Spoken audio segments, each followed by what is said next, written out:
6. I want to say thank you all for being here. It's amazing that everyone's showing up.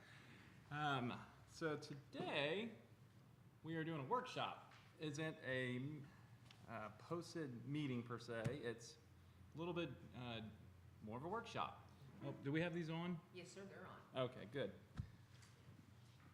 So, as the title states, our workshop will be on crafting the city's first parliamentary procedure. So with that, what we're going to do is, I got a PowerPoint slide prepared for us. We'll take a look at, kind of deep dive into some of the law that's behind this so we can get kind of updated and familiar with what that looks like. And then a few other items related to that, sightings from TML and other legal documents. And then at the end of all that, my idea is I'd like to turn that over to you guys so we can build this product together. And hopefully we have a nice product or two, or maybe even three, it depends how many exhibits you guys come up with, to then present back to council at a regular meeting at the end of the month. So again, thank you all for being here. And let's have a nice, productive, and well-thought meeting here. So what I'd like to do first is let's open with a prayer. Thank you all for joining. I will open with prayer. So you can stand or sit, whatever you like.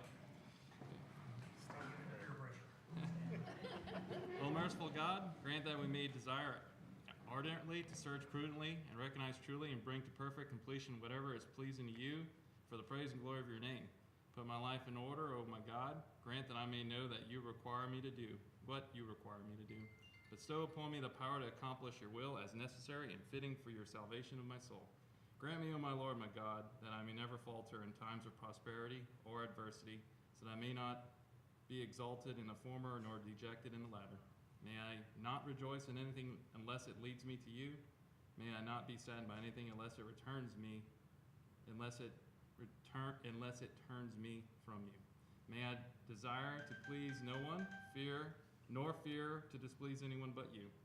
May all transitory things, O Lord, be worthless to me, and may all things eternal be forever cherished by me. May any joy without you be burdensome for me, and may I not desire anything else besides you. May all work, O Lord, delight me when done for your sake, and may all repose not centered in you be forever wearisome for me. Thank you, Lord Jesus, in your name we pray. Okay. So I'd like to do some introductions real quick. I'm Lawrence Catroni, the new city administrator here. I've been here a few months. I'm enjoying it so far and enjoying all of you guys. Thank you for everything you've done for welcoming me here. I will then go into staff. We got Officer Childress, and then Renee, our city secretary. Who else do we have here?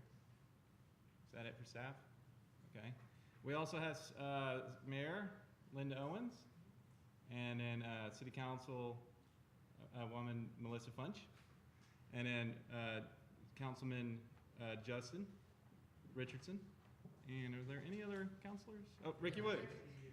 Ricky Graham McGrew. Councilmember Ricky Wiggins, and then Graham McGrewer, Councilmember Graham McGrewer. Thank you all for being here. Okay, so audience members, I'd like to start in the corner. If you could, tell us your name, just introduction. Hello, Danielle McGrew, 215 Hungary Hill. We're here just to see how this is going to go and things like that. Okay. Thank you. You don't have to see your address. It's just a workshop, but yeah, thank you. I'm obviously married to her. Same thing. Same thing. Gail Pylon on the Economic Development Corporation, and I live on the island. Royce Wiggins. Ricky Wiggins, Judy Talbert. James Doward, Diana Richardson. Joyce McLaughlin. Dolores Compton. Mike Guevara. Oh, forgot to introduce I Mike. was gonna say, I apologize. Whenever I was at I staff. was fixing to do it if he didn't. Sorry. So. This is Mike Guevara, our other Attorney. attorney. Sorry, introduce you. Gotta have a turn at this meeting? And then you wanna keep going down this The- way? the- decorum. We still got citizens right Yes, yes. Just in case. Rick and Aaron Weaver, chair of the EDC. Rick and King. Aaron Brewer. Now we got it. Thank you all for being here. Appreciate all your time. Yeah. So, again, thank you all for being here tonight. I'll be leading this workshop, and I have a PowerPoint here I'll be delivering. We can have discussion and questions as we go, but just know I may answer you with, that whatever your question could be on the next slide, so just be prepared for that. But again, this is a workshop, so we'll get through it together. Let's be courteous, constructive, and create something really great for our council to adopt. Please note that we will be discussing public comments and seeking to craft a first-of-its-kind ordinance with all of you. But the discussion on the ordinance will most likely go deeper than just public comments and similar. There are a lot more other items related to running a good meeting, and we'll attempt to have a comprehensive consideration on how to make our meetings more organized and more compliant with the law, and to empower citizens through an agreed-upon procedure. So that's really what we're doing here tonight. All right, so with that, I will take us into the start of our presentation. Okay, so my eyes are bad, so I'm gonna get up. What I put here was just a little bit of a definition. I know you guys can read it all, read to you, and if you don't want me to read to you, then just tell me so. You can say Mark, so then I'll read. But parliamentary procedures, I took this from good old Wikipedia, and I know attorneys love Wikipedia. Yeah, I know they got that a lot. I really like their definitions. I put it up. So parliamentary procedures. They're accepted rules, ethics, customs governing meetings of an assembly or organization. Their object is to allow orderly deliberation upon questions of interest to the organization, thus to arrive at a sense of will of the majority of the assembly upon these questions. Self-organized, self-governing organizations follow parliamentary procedure to debate and reach group decisions, usually by vote, with the least possible friction. And I like that they added that there, because there's always going to be friction, especially whenever you're discussing tough items. We discuss a lot of tough items. You got to say that. Governments were responsible for a lot of things.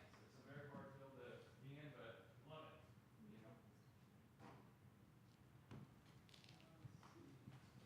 I'm going to give you a mic, Lawrence, so you can speak into it while you're over there. Okay. Thank you. Forgot about that. So I was planning to sit back there, but my eyes are pretty bad, so I'm going to walk around. So as we begin, I figured we'd start, and again, let me back up just a little bit.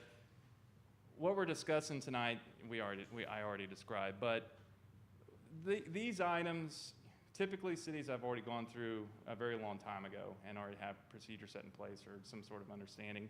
And I know we have our own flow, but why this is good that we're doing this now is there has been some law changes and updates. I think you mentioned somewhere maybe about 4 years ago or a little more, there was some law updates to, yeah. So some things have changed probably since last time you guys looked at this and considered it or maybe have been trained on it. So it's good that we're talking about this and going to get a refresh and try to put something together. So with that, state law, it defines deliberation right here, and I find that interesting. And deliberation to them essentially is an exchange between a quorum of a governmental body and it could be another person. I then go to address. Now the reason why you have address here by Merriam-Webster is address is not defined in this open government code, just deliberation is. So if you go down to addressed, my mouse is going slowly. Do you mind if I put it here? That might help. Come on, mouse.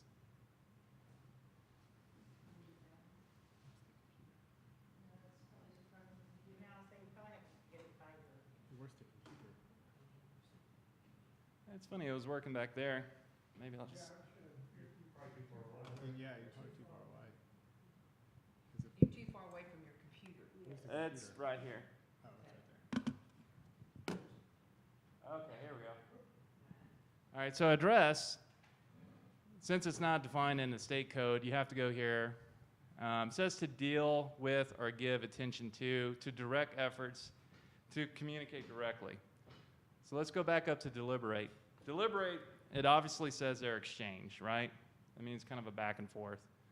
Address, not so much. It's just to communicate directly.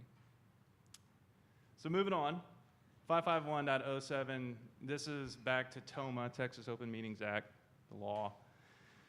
It says governmental body shall allow each member of the public who desires to address a body regarding an item on the agenda for an open meeting of the body to address the body regarding the item at a meeting before or during the body's consideration of the item.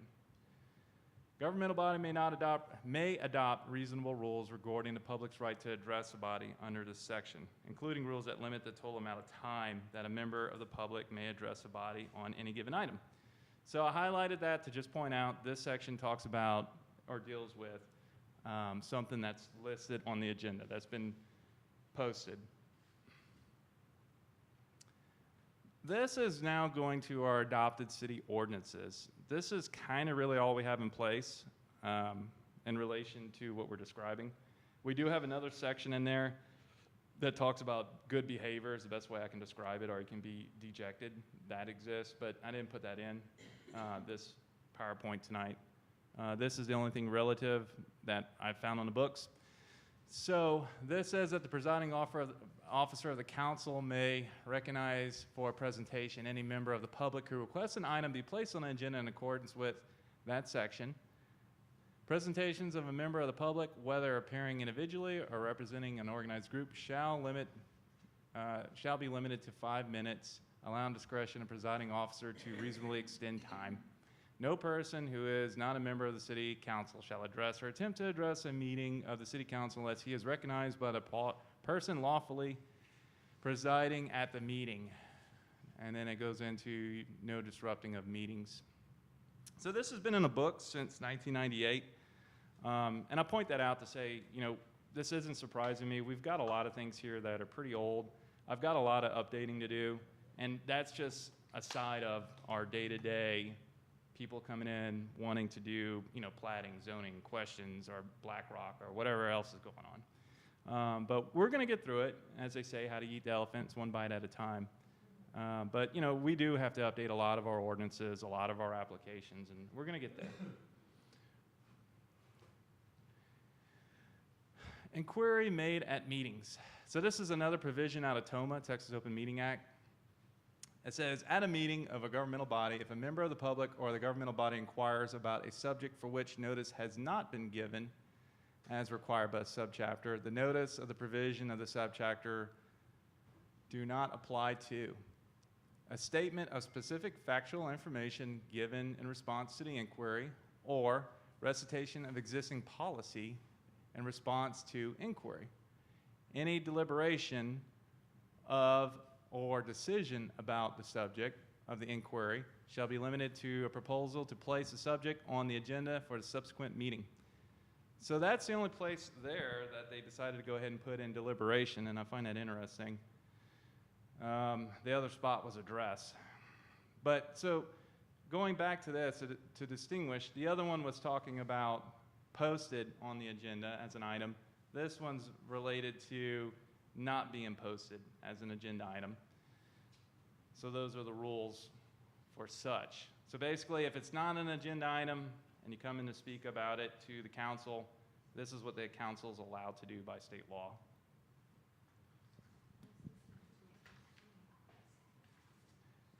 This is a summary I found by Ken Paxton in relation to, it was someone requested an AG opinion on something similar, so I took his response and put it up here for everyone to see. It talks about the same sections that we were just looking at. It says governmental bodies to permit public comment on an item on the agenda for an open meeting either before or during the body's consideration. A government body may satisfy that section by holding a single public comment period at the beginning of an open meeting to address all items on the agenda. And I'm not recommending that, but I'm just pointing out what his opinion was. Government code subsection blah, blah, blah authorizes a government body to subject to its provisions to adopt reasonable rules regarding public rights to address the body, including time limitations. A governmental body may adopt rules capping the total amount of time a member of the public has to address all items on the agenda if the rule is reasonable. Move on. So now I'm getting into what we have currently. This is an attendance sheet that we've been using. I don't know how long we've been using it. This is a product that I didn't create, but apparently we've been taking attendance. And hopefully it's been passed around. I don't know if you guys signed in for this, but if you'd like to, please do. I don't know if that's something you guys just started. I can see the benefit of it. Yeah, that'd be great. Thank you. Yeah, if you don't mind, and just pass it down. I never signed up.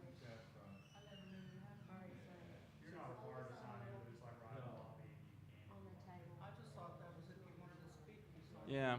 That's the attendance sheet. And what I'll say is, I don't think there's any like law to it. And that's kind of why I brought Mike here. I like to ask him because he's a guru at this, and that's why I had him here. He is the forum person, and I'm having him here to help guide us as we build this product to then present to council. But yeah, so there's nothing to that. It's just something I guess we did. And again, I think you guys have been doing it for a long time. This is our existing participation form. Citizen participation. So if you'd like to speak, this is our existing form that's been in place. What I'll say, it's pretty good, but can it be better? I think so. And again, that's kind of part of the things we'll discuss tonight. You know, what do y'all want to see is what we want to build in reality. And again, what parameters do we need to stay in to do such? You know, one thing I'll point out here is it doesn't really distinguish whether you want to speak to an item on the agenda or not. That would be helpful, you know. Yes, sir. That's just the beginning of the meeting, citizens' comments for 5 minutes, not anything to do with the agenda. That's what that form's for. Yeah, I think, and I could be wrong, I don't know if you guys meant to use this form in a way, hey, how you doing? To basically write in subject right there, right? And if the subject, I assumed, if I'm there and I read that and I see that it's an item on the agenda, I need to ask, would you like to speak at public comments or speak to it at the item when it's being heard? But if it's an item that's not on the agenda, then you need to kind of inform them, hey, you really need to speak at public comments if that's what you'd like to speak about. But if it is on the agenda, you can kind of distinguish, you want to say it at public comments or do you want to say it at the item? So, you know, this form can be a little better in that respect, so it's a little easier for whoever the mayor is running the meeting to distinguish, advising those people what they can and can't do. But anyway, you'll see the 5 minutes there. That's back to our ordinances since 1998. And I'd like to also just point out this, I mean, I didn't create this form, but someone put that right there. It's not intended to be an extended discussion or debate.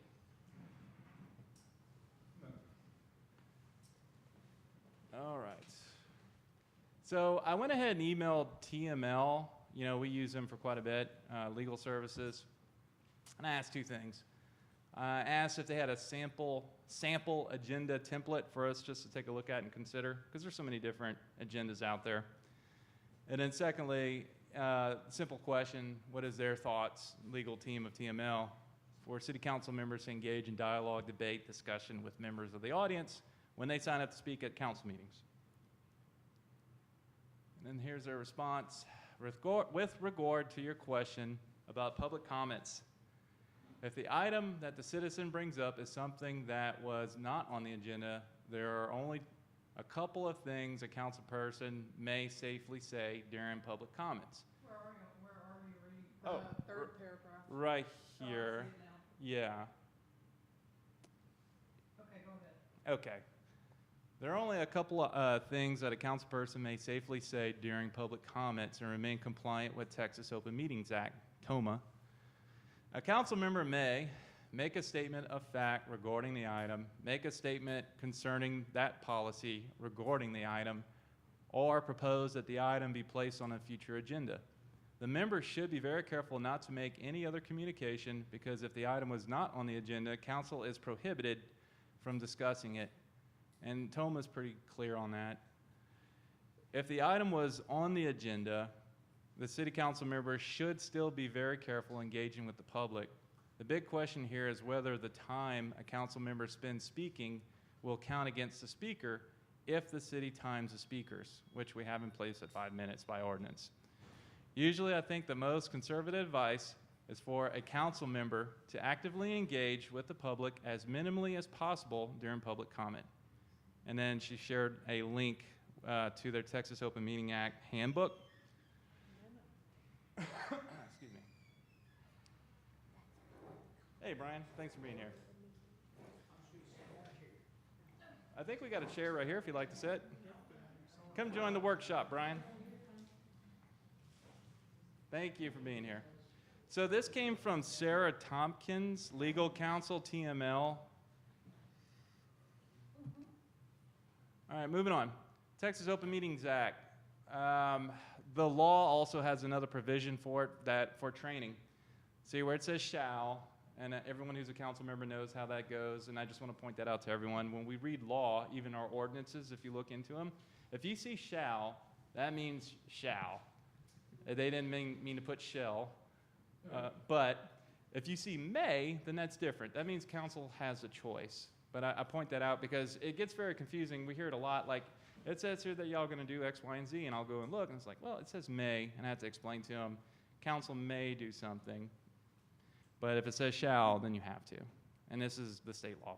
So anyway, this is saying that you shall complete a course on training on TOMA whenever you become a new council person. So this is what it looks like. Here's a copy of Linda's. You get a little certificate, pretty neat. Says that you're compliant with Texas Open Meeting Act, that you studied it, you understood it, and you're ready to rock as a council person.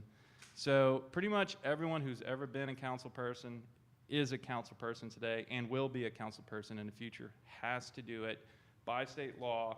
And I'll show it one more time where it says shall. We don't have any other choice. Open Meetings Act training, this is the website. They have a lot of resources on here, but here's where you download their little handbook. This is Ken Paxton, the AG's site, the one who wants these certificates and makes sure that everyone's doing what they should be doing. This is the little video that most people watch on the AG's website and then get their certificate. But there are other resources. This is Texas Municipal League's little handbook on open meetings, and they got another one on handbook for mayor and councilors that's generally an explanation of everything. It's a really good resource, even for the public to read. So these things our council has. I shot out an email to everyone like about a little over a month ago with a lot of resources on them, including these and other things. But, you know, I got to say, it's a lot of information. Doing this job is drinking from the hose. It really is, especially for our council people. I feel for you guys. You're doing a tremendous job, I'll tell you, every one of you.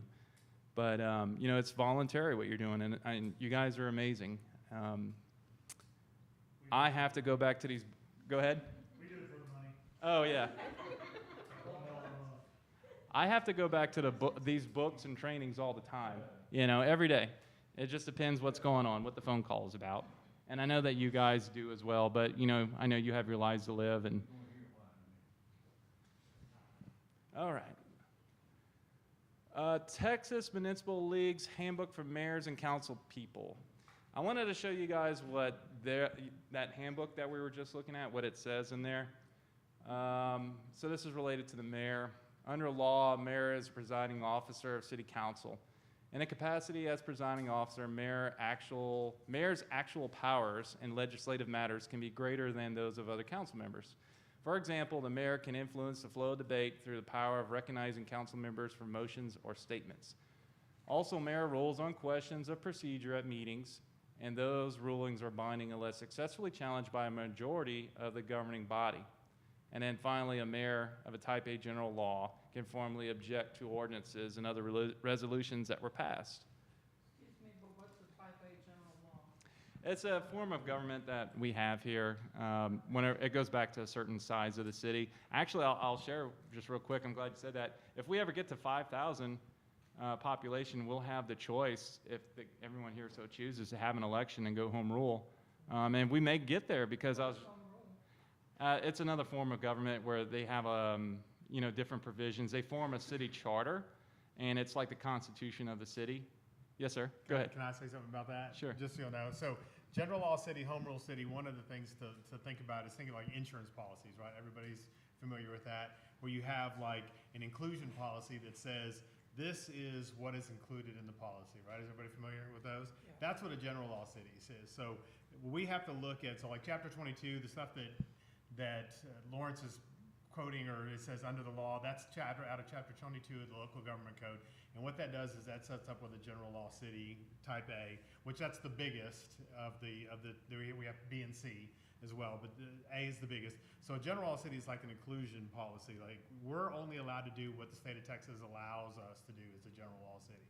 So the difference with a home rule city is that home rule city has a charter, which is like a constitution. But in the state of Texas, you have to have at least 5,000 people within your city before you can have an election to decide whether or not you're going to be a home rule city. A home rule city is like an exclusion policy where everything is covered except for what's specifically excluded. So a home rule city can do anything that is allowed under the law, under the global law, as long as the state of Texas hasn't said you're not allowed to do it. So that's the difference of the two. And if you've been watching the legislature over the last 2 years, the home rule cities have actually been under attack from the legislature talking about doing away with them. And I'm talking about Dallas, Houston, San Antonio, Austin, even the big cities, making them all general law cities because of some of the things that are going on right now. But that's the difference between the municipalities. So if you're a home rule, you can decide what type of government you are. For like the example, the city of Houston is a mayor form of government. It's almost like a dictatorship form in Houston. The mayor absolutely runs the city. Most cities have what's called a council manager form of government. Most home rule cities have what's called a council manager form of government. So you have the council, and then your basic one employee is your city manager, and that everything flows through there. We're not allowed, as a general law city, not allowed to have a city manager position. We are by statute a council mayor form of government. And chapter 22 sets out of the local government, it sets out that the mayor, and this is statutory, the state of Texas has put this down in the legislature, that the mayor serves as the chief executive officer for the city and also the chair of the council meetings. So anytime that the council meets, the mayor is the chair of that meeting. There are some provisions regarding what you can, and I think it was talked a little bit about, it was either in that or something that Lawrence read, that the council can put some ordinances in place that kind of direct where that mayor's authority is, but the mayor is the CEO of the city, which is one of the reasons why the position of the mayor doesn't have a vote except for in a tiebreaker. Only the 5 council members get to vote unless there's a tiebreaker. Now, if we wanted to go to, even before home rule, to go to a city manager form of government, so a council manager form of government, we would also have to have an election to do that. Yeah, they do that. Okay. We have council and city manager and a mayor. Okay. Well, no, they still have mayors. I think Yeah, they got a mayor. Waco's a home rule city. Yes, I know. Yeah, there's. So I'm talking about, but a general law city can have a manager form of government after an election. Yeah. What's that? I'm talking about the home rule, I'm not talking about. Yeah. Right. So I'm just saying that if you wanted to have a city, because we don't have a city manager, but if you wanted to have a council manager form of government, we'd also have to have an election, and that's under chapter 25 of local government. Yeah. Thank you for that, Mike. Appreciate it. If that happened, the people wouldn't have any say. You would still elect, Council manager. we would still elect the council members. Yeah. And the council members hired the city manager. Yeah, but the people wouldn't have any say other than that. Grab the microphone, please, so everybody, it's all right. Okay, because it's Yeah. on, I think it's on YouTube, so we gotta Yeah. make sure that everything's Yeah. covered. I think she's done. And it's a good point. And then I'll get us back on track here with this. Anything else you'd like to say on that, honey? You want anything else to say? No. Okay. Okay. Well, thank you. Thank you. Those are all really good points. So going back again to what Mike was stating, here's a citation to Local Government Code 22, basically talking about the mayor and in a way the duties. Mayor shall preside at all meetings of the government body of the municipality except for elections. It may vote only if there is a tie. So again, this is when you wonder why the mayor has the power to run the meetings. It says it right there in the state law. That's where I wanted to show you the provisions. So with that, I wanted to point out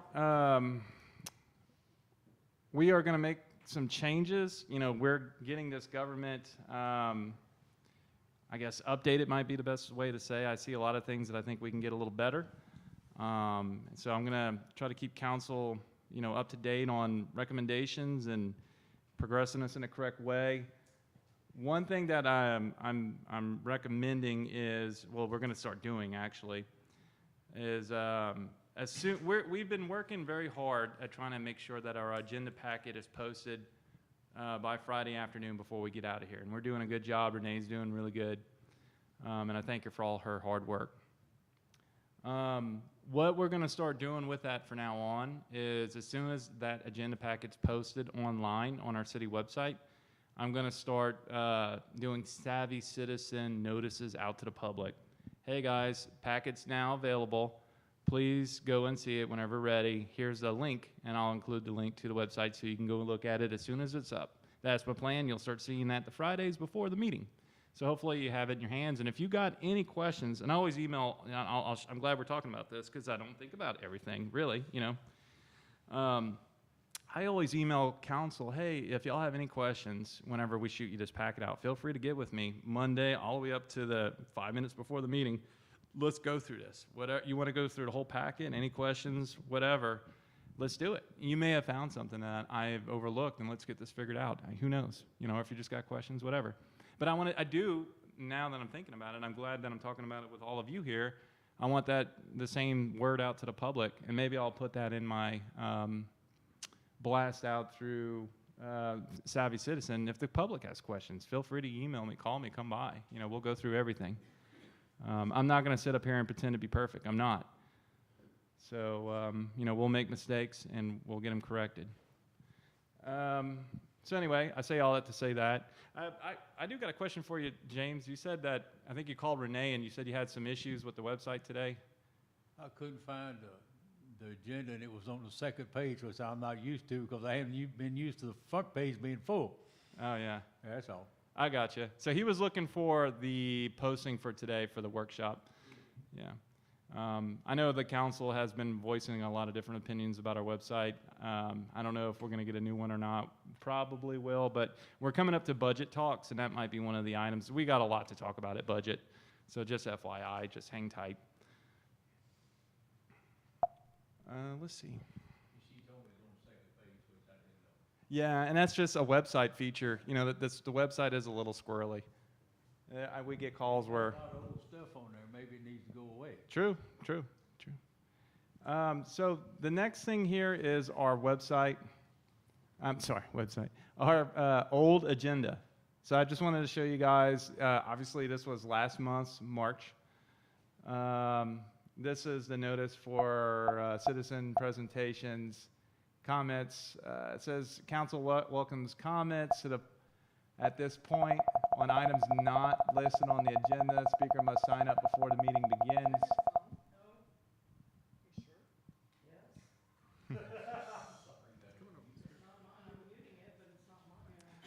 Speakers are limited to 5 minutes.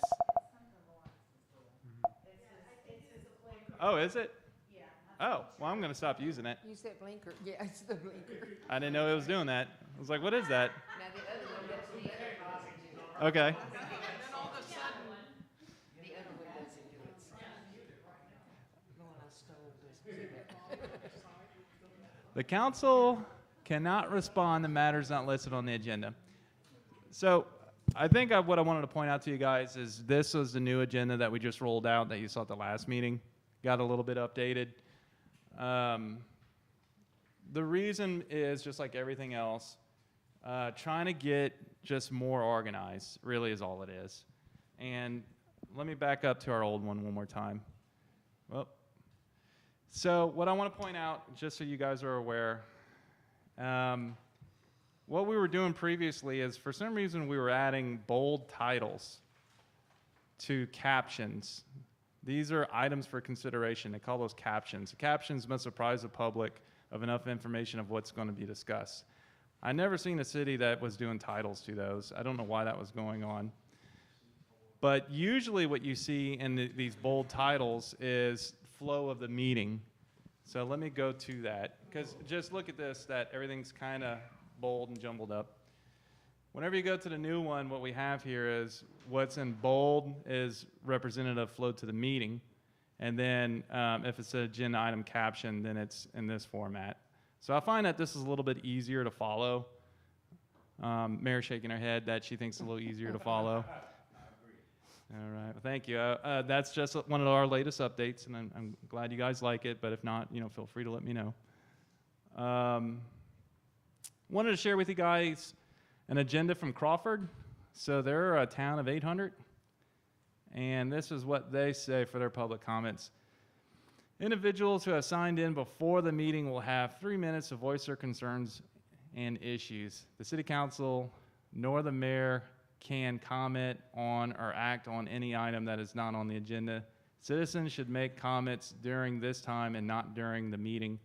So they're pretty strict there. They got 3 minutes, and they say this is the only time you can speak, and not a lot of responding. They're not even allowing you to speak at the item. And that's just Crawford. Yes. I disagree with that, but Sure. okay. Yes. That's Crawford. I disagree with that, but that's Crawford. Yes, yes, yes. I'm just showing this as a sample. Yes, ma'am. And that's why I got right here, sample, example, just showing some other things that are out there. Yeah. Let's see. This is a sample of a public comment card that I wanted to share with you guys. I shared with you guys our one earlier. What I like about this one is it's a little bit more organized, and if you guys are in agreement, I would like to get us something kind of similar. Reason is down here. It says, I wish to address the council within the public input portion of the agenda on a matter that is not otherwise listed on the agenda. So that's pretty long for check here if it's not on the agenda. This one is check here if I wish to speak in, you can check support, no opposition to agenda item whatever. And then below that, I do not wish to speak, but I would like to record to reflect my support or opposition of agenda item. I like that. And that makes it kind of clear for the mayor to now distinguish and navigate her instructions to whoever this person is that signed up.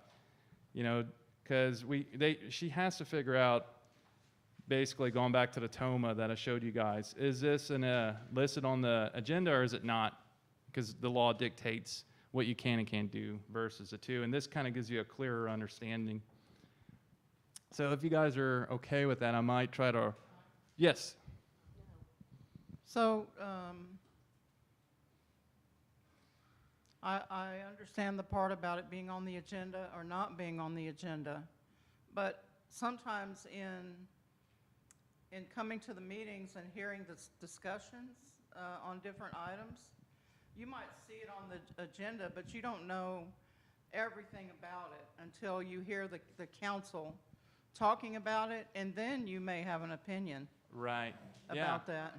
I agree. So is that Yeah. stopping people from saying their opinion? No. You're right. It's a good point.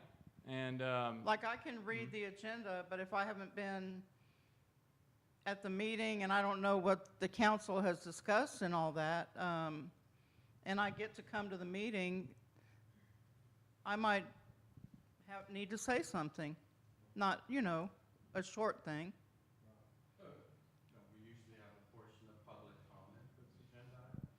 But you don't really know until you've heard what the council is saying. yeah, You can read it, but you don't know until you've heard what the council is saying. thank you. Would you mind passing it to Darren so that people can hear? Oh, okay.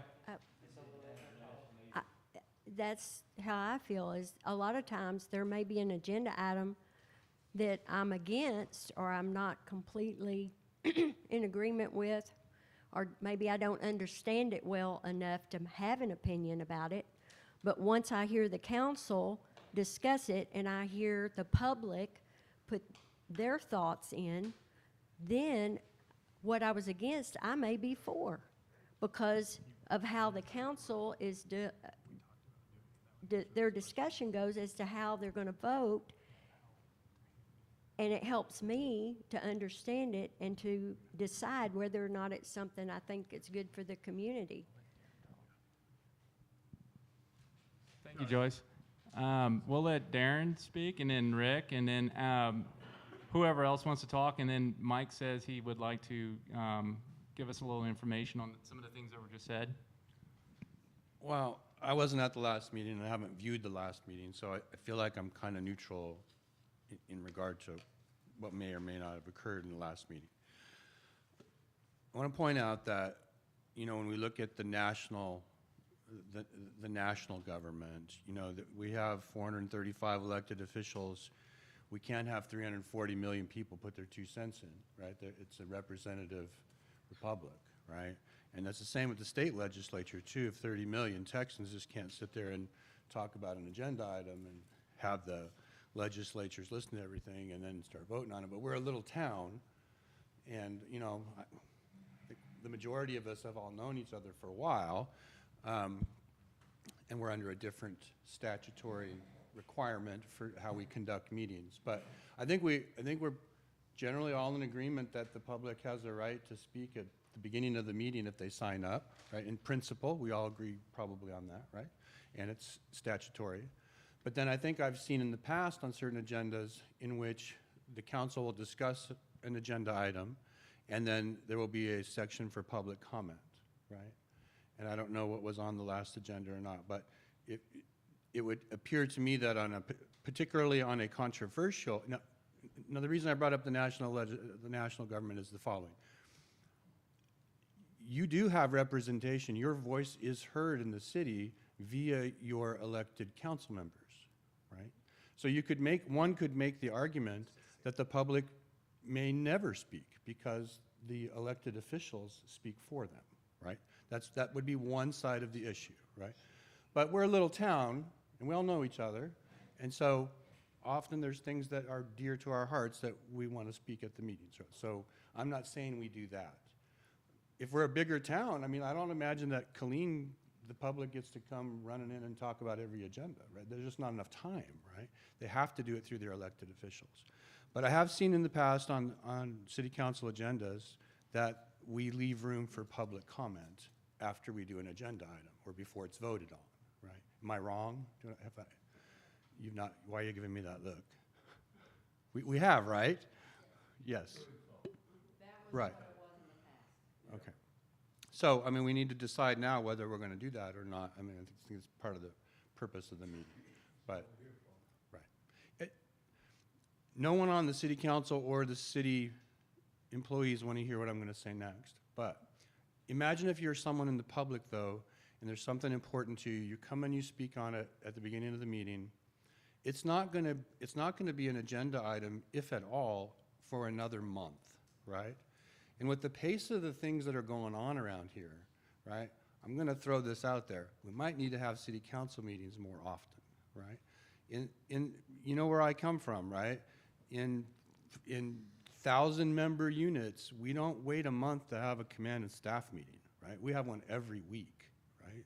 And I'm not saying that you need a city council meeting every week, but in order to get ahead of or at least keep pace with the things that are going on in this town, you might want to have a meeting a little more often. And then when the public gets frustrated that, you know, maybe they don't feel like they're being heard or it's taking a long time and sluggish for what they're concerned about to be acted upon, I mean, we have a month between meetings. So. Back in the day, when it first started, the water board and the city code, we had meetings once a week. You didn't have much choice. Okay.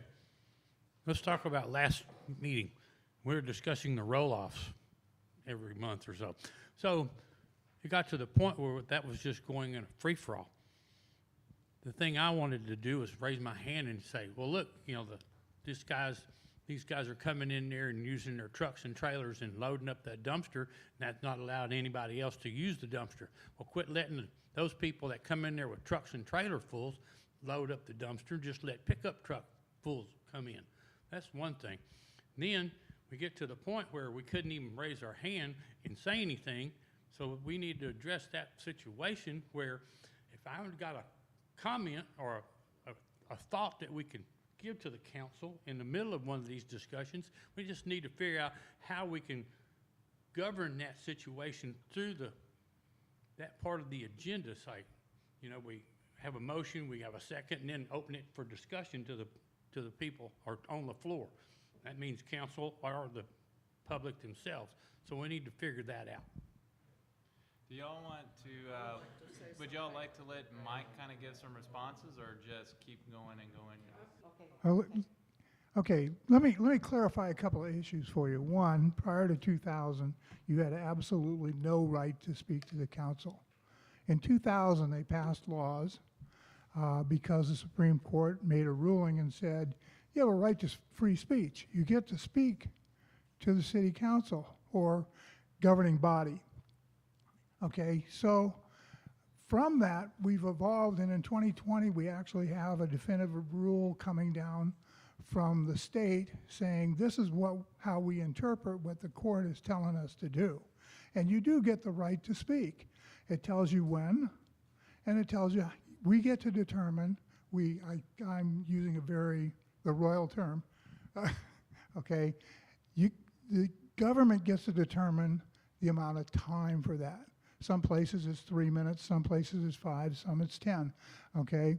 And that's what we really, really are concerned with here is if you're going to talk, how much time are you going to get to talk? Also, it specifically says that once you've said something, you don't get to speak again until everyone else has spoken, then you get a turn to come back up. It's kind of a two-liner in the middle of the law that says you get to do that. But you can come back and reassert what you wanted to say. So there's plenty of law dictating how we should be running the meeting, but we don't have anything substantive in the city to say we want to follow the law. And we want to get some decorum in here where we have an orderly meeting, but the public gets to address what their concerns are. Another thing is I did extensive research into the language. If any of you know anything about the law, when they put words into a statute or a court case or anything like that, the words really come down to their actual definition. When they say address, it was easy for me to be able to come up and find out that address means you get to stand at the podium and say what your concern is. There's no dialogue. And we have a lot of that goes on in our meetings. We have a lot of dialogue that goes back and forth and things like this. The citizens get up and say their piece, sit down, another citizen comes up and says their piece. As they go through all that, before anyone gets to speak again, all the other people, has anyone else got anything else to say? No. Mr. Smith, you have another comment to make. So you come up and you get your additional 3 minutes, okay? Okay, Mike, did you want to say something first, or you want me to? Well, I mean, I think people want to be heard. Let everybody. I wanted to say something. Okay, I've got him, her. This is and you. just real quick. Okay, and then I'll. Real quick, does anybody at the city, before we get all kind of off in the weeds about what happened last meeting, mayor, council member, anybody, city staff, or is anybody looking to keep what we did last meeting? Because I feel like this whole thing is to find a happy medium where the citizens are heard. I just want to be clear on that. Is there anybody? That's the city No. people. I'm asking city people. Citizens. Yeah, I'm asking all the city people. Is there anybody here from the city that wants to keep that format, or are we looking for a happy No. medium? Okay, that's all I want to say.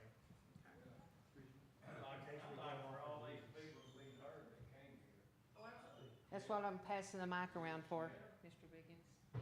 Thank you. So I actually did like the meetings, kind of the idea of the last meeting. I know it didn't quite go exact because it was our first time trying it in a long time, but I understand the idea of having a presentation and then allowing for comments for anyone who signed up, because I know I'm probably one of the few people, but I do look at our agenda, maybe not the full packet, but I do look at the agenda items before I come to the meeting, mainly because we have busy lives, we work full time, and there are some nights where I look at the agenda and go, okay, honey, do you really want to go to this meeting? There's nothing really contentious on this meeting. Are you sure? And, you know, we make the decision. We still a lot of times come, but if there is something contentious, then I'll let my husband know, we need to be at this meeting, we need to make our voices heard. At which point, if we continue with that form, I know that when I sign in for the evening, that I need to fill out that form and say, I'd like to speak on agenda item, whatever. And that way, after the presentation, my voice can be heard for my comment, if I still need it. Because I also know that after I've heard the presentation, maybe my concerns or questions have been answered, and I no longer need to make a statement. But I liked that presentation, comments, and then going into the motions.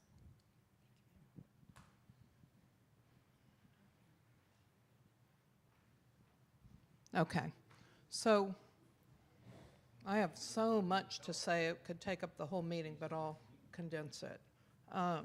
One of the problems with our country is that we're not in Washington, and all 352 million people can't go there to give their comments. So therefore, the lobbyists are the ones that influence the legislators. And that's probably the biggest problem. And then we all know that most of the big cities are pretty far separated from what the people want. And it's because the people don't have a voice.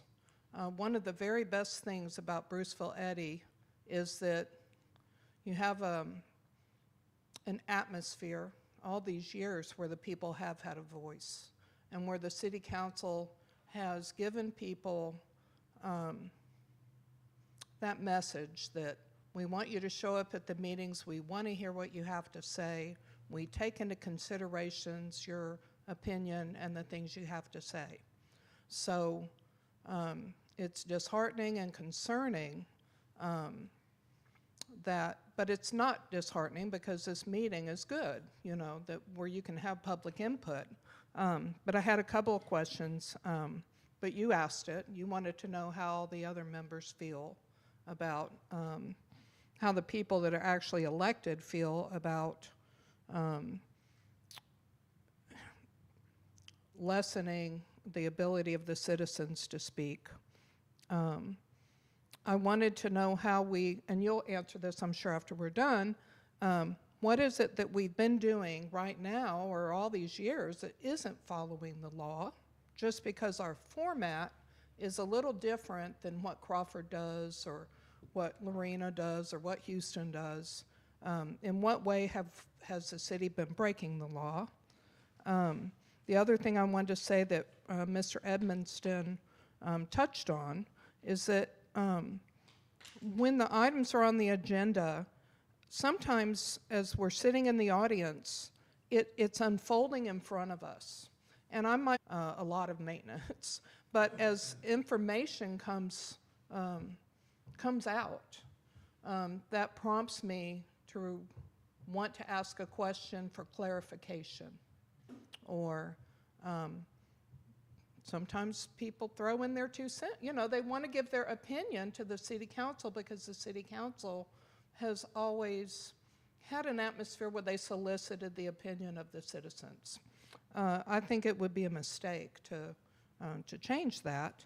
So I might walk into the meeting and not realize that it was going to unfold that way.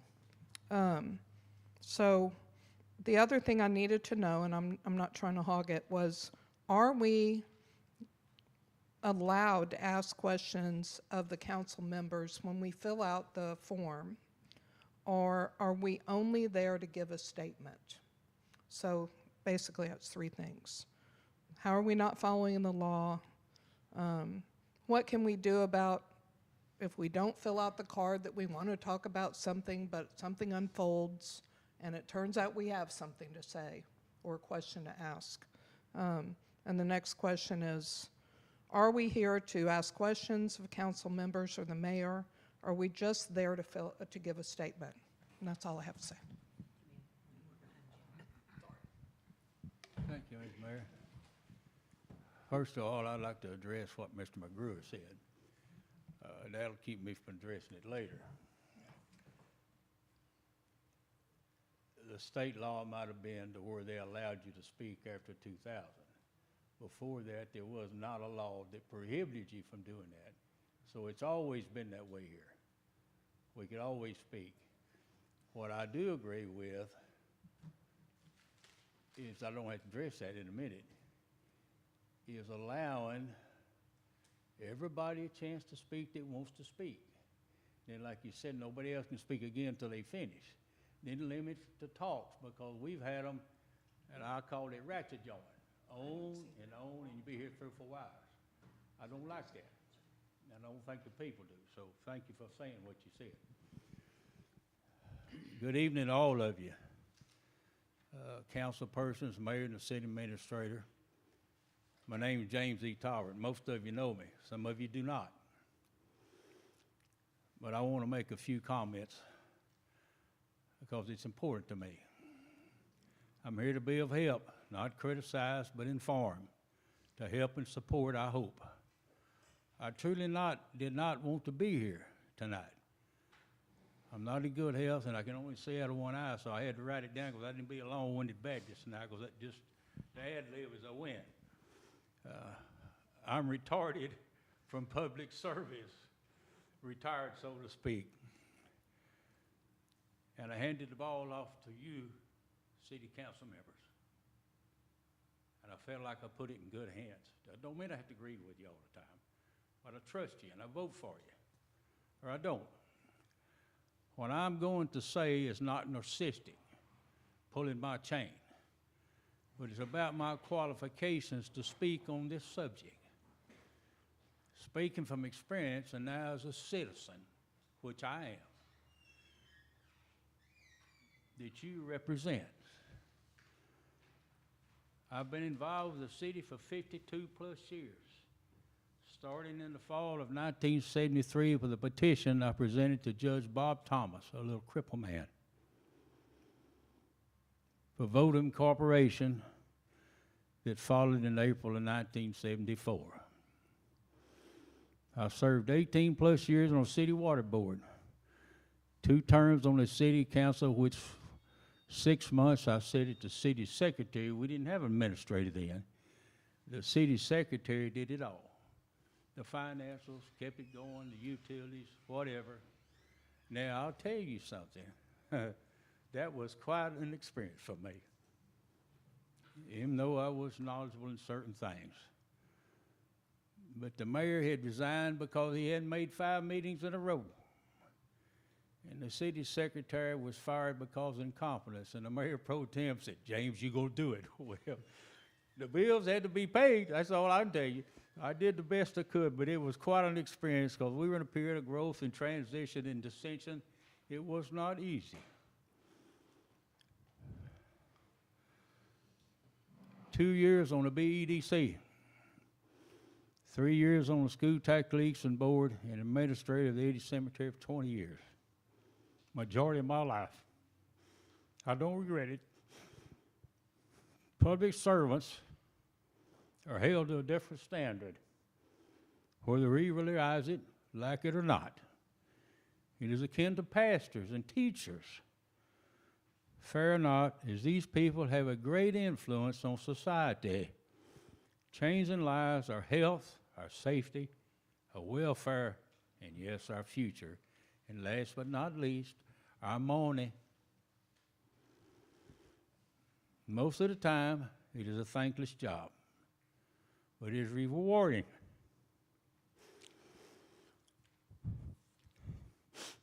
A wonderful gift to our community, as it comes from within, our hearts and our souls, a unique, humbling gift of gratitude to serve.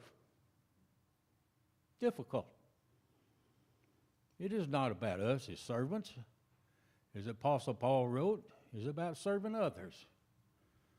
But as elected representatives of them, we are their voice. And if you don't have your pulse on that voice, you don't know what's going on, what they want. It had always been that the people were allowed to share their thoughts, ideas, hopes, dreams, and goals in meetings. Without that, the council cannot feel the pulse of the people we represent.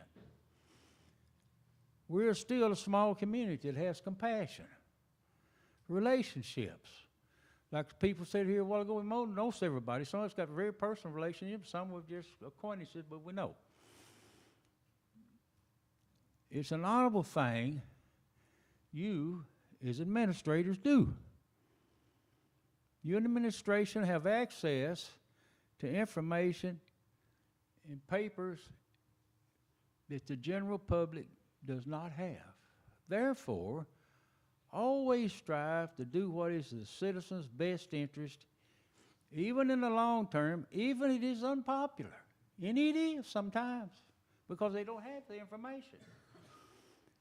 Is they might not understand why. But you do. As public servants, we work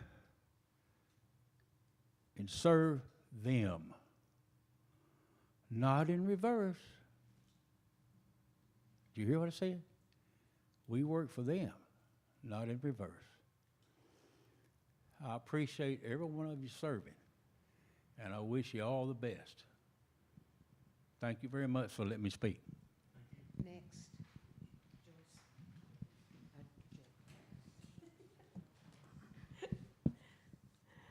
The city of Bruceville-Eddy has, as far as I know, always allowed the citizens to interact with the city council members whenever they deliberate an agenda item. As per section 551.0012 definitions of the Texas Government Code, deliberation means a verbal or written exchange between a quorum of a governmental body or between a quorum of a governmental body and another person concerning an issue within the jurisdiction of the governmental body. According to section 551.007B of the Texas Government Code, a governmental body shall allow each member of the public who desires to address the body regarding an item on an agenda for an open meeting of the body to address the body regarding the item at the meeting before or during the body's consideration of the item. With that said, we the people have a right to have a verbal exchange with the city council members during their consideration of an agenda item, allowing the citizens to inform the governing body of our views. Remember, the people elected the city council members to represent them. Therefore, all citizens should be heard and allowed to deliberate with their elected officials on any agenda item up for consideration. Public input helps local officials hear a greater variety of perspectives, which leads to better informed decisions, especially regarding community issues. Allowing the public to speak fosters transparency and helps build an emotional connection between the city council and the citizens, which increases trust in local leadership and prevents resentment and frustration, which can build when citizens feel ignored and or silenced. In closing, I respectfully request that the City of Bruceville-Eddy City Council at their next regular meeting act upon allowing the public to deliberate with them during the discussion/consideration phase of any agenda item. Thank you. Thank you. Next. Anybody else want to say something? Oh, Joyce does. Ditto, Royce, that was excellent. I've lived in this community my whole life. My kids are here, my grandkids, and the heart of this community has been its people. And its people being able to voice how they felt about what went on here to their representatives and having the right to hold them accountable. And the only way that that can happen is if there's good communication. And we need to keep that available. I may not speak for everybody in Bruceville-Eddy, but a big portion of them, because half of them I'm kin to, we don't care what other cities do. We don't care what's politically correct or culturally acceptable. because we are Bruceville-Eddy. And we, as a community, make our own decisions for what we feel is best for our community. And we want our representative government to hear how we feel about things. And if we're not allowed to speak, fully speak, if we're delegated to 5 minutes before the meeting, we can't interject what the questions we have, because many times, like you had the card up, well, I agree with this, I disagree with this. I don't know what I agree with or disagree with until I've heard all the discussion. Like last meeting, there was a large discussion about the roll-offs. Well, a lot of information came out when Gene began to speak. He had information that you guys didn't have, and he had information that we didn't have. So a lot of us had questions and good ideas that you could have considered that we never got to say. We were very frustrated, and I'm sure you heard about that later, last week, because we didn't get to speak. We felt like we were told by the city council, you need to sit down and shut up and be good little boys and girls while we have a staff meeting. That's how we felt. I know I did. And deliberation is good. Debate is good. It's healthy. It's what this country was built on, was the voice of the people being able to speak and say how they feel and what they think about things. How can you guys represent us if you don't know how we feel about it? You know, we voted you in, but how are you gonna, you can't be at our houses and, you know, all the time. And we're not a big city. We have people, usually maybe 5 or 6 people that will actually ask questions or make a comment. You know, a large city, you can't do that. I understand that you have to have a different style. You can't have 100 people asking 100 questions and making 100 comments. You'd never get anything done. But that's not us. We're not there yet. We're still a small community, and the people want to have a voice in what goes on here. Now, I have a real issue with people that gripe a lot but never have solutions. So I'm going to give a recommendation that y'all can think about, maybe trying this or using part of it. During the deliberation time, if you raise your hand, you need to be recognized by the mayor, like is per the law. You go up and you ask your question, if you have a question, and the council answers it, you sit down. If you have a comment or an idea you'd like to give, then give that person, you know, they raise their hand, I have a comment. The mayor says, okay, you go to the podium, give them 2 minutes to state their, or 3 minutes, whatever y'all feel like would be good, the council and the mayor feel like would be good, to give their comment, to give their idea, and then y'all discuss it and maybe act upon it. You know, that'll be up to the council. But it gives people the ability to ask their questions, to make their statements, but it's still in an orderly fashion. And you don't want a sermon. I understand that. I'm a preacher. We can preach. People can get on their high horses and all of that. But we do need the ability to speak during the deliberation, because I would never fill out a card like that because I don't know what I'm for or against yet. I wouldn't be able to give you an answer for that. We've always had in place where if you had a comment about something that's not on the agenda, then you had 5 minutes. We've always had that. That's always been part of how we run our meetings. So that's not even an issue. The issue is being able to speak, our concerns and our questions be answered when the agenda item is being deliberated. That's the issue, is we don't want to be shut up. We want to have input. And that's what has upset people so much. It has upset me. I mean, I feel like it's not about we, the council, or we, the mayor and city manager and city secretary. It's about we, the people. We, the people. You work for us. We don't work for you. And that's where the beef, I think, really is. Thank you.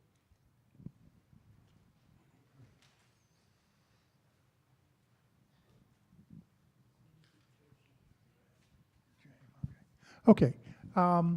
First of all, I agree with a lot of what you said. Okay, when we left the meeting, the council meeting, I spoke to several people, and they were very concerned that they were being cut off. They weren't going to get to speak. That they had a right to speak to the council and to discuss with the council what was going on. And it caused me actually to end up spending a whole lot of time going through the books to find out where did this all come from. And like you said, you know, they've always done it this way where you can speak. Well, it's not always been that way. Okay, actually, until Senate Bill or House Bill 2840, it says specifically in there prior to this bill, you didn't have a right to speak at all. You came and you sat and you observed the government being made. Now, we didn't follow that rule, but in fact, that's the way it was. And they've addressed this. They said you do get a right to speak. And I believe that I want to hear what the people have to say, okay? What I do want to see is structure. And that's really what we're here for more than anything else, not whether people can speak, but structure. So when somebody comes up to speak, then they get 3 minutes to speak. And then move it on to somebody else. We don't have 5, 10, 15, 20-minute dialogues over an issue that's before the city council. Okay, all that does is after 3 minutes, we're probably not really listening anyway. You just, you know, it's been said more than once. And so my deal is I want to see structure. I want to see where it says we open the meeting, you get to make comments that are not on the agenda, okay? We won't address those comments, but we can take and we can schedule them for a future meeting, but your voice has been heard. Prior to an agenda item, when the agenda item is announced, before a vote is taken, before a motion is on the floor, you can come up and ask questions on that, okay? That's the way it's designed in the law. I didn't write this, I'm reading it, okay? And so you actually get to say what you want to say on the item, okay? And then we make a motion. You might talk us out of making even a motion, okay? But the idea is as long as there's an opportunity to get your voice heard, and it's structured properly, the meeting will run smoothly. And that's what I want to see out of this.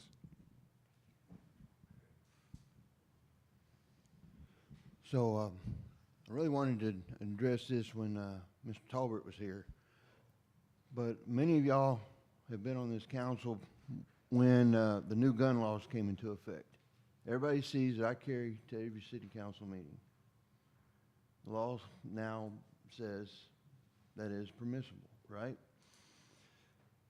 When all this started with this new law about open meetings and license to carry individuals being able to carry, Mr. Talbert was adamantly against it. And he voiced that. But through dialogue between myself and him and others, Ricky, we've had some good conversations. He came up to me one day and said, I understand where you're coming from. So those conversations, I think, are necessary to building the community, building trust in the community. and there was a couple questions I had, but I wanted to get that statement out that I don't remember, it was a conversation we had in the parking lot, but it was one of, wow, somebody who is very much against it. I think maybe the conversation that I had helped him to better understand. But it was a nice thing to experience. But anyway, a couple questions. When it says reasonable regarding time limits, right? Who defines what is reasonable? And what is reasonable for one item may not be reasonable for another item. I recently, well, sometime back, I spoke at a city council meeting in McGregor. And to my surprise, I was up there speaking for 10 minutes. They didn't have a time limit. They may have now after I spoke for 10 minutes. But I got my point across. That's hilarious. And so the next question again is why limit to 3 minutes? Now, I've spoken at the Texas legislature, and 3 minutes is not a lot of time. I learned real quick, do not veer away from your written statement, or you will not get out what you want to say. Luckily, I caught the attention of Senator Birdwell, and he asked a few questions later, so I got some extra time in.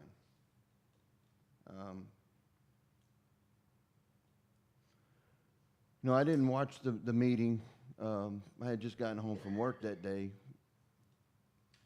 But it seems like there was a lot of misinformation, and this dialogue we're having right now has put to rest some of that misinformation.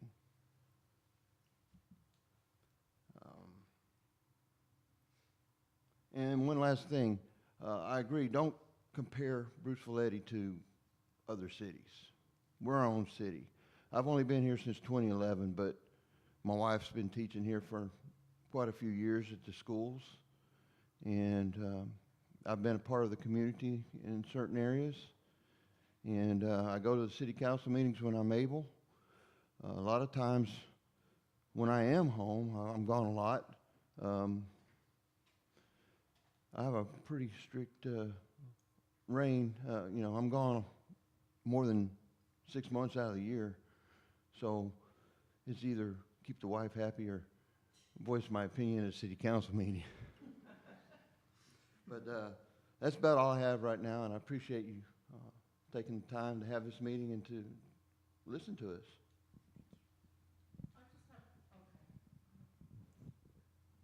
Okay, Ricky Wiggins, as your city council member, y'all elected me to listen to y'all.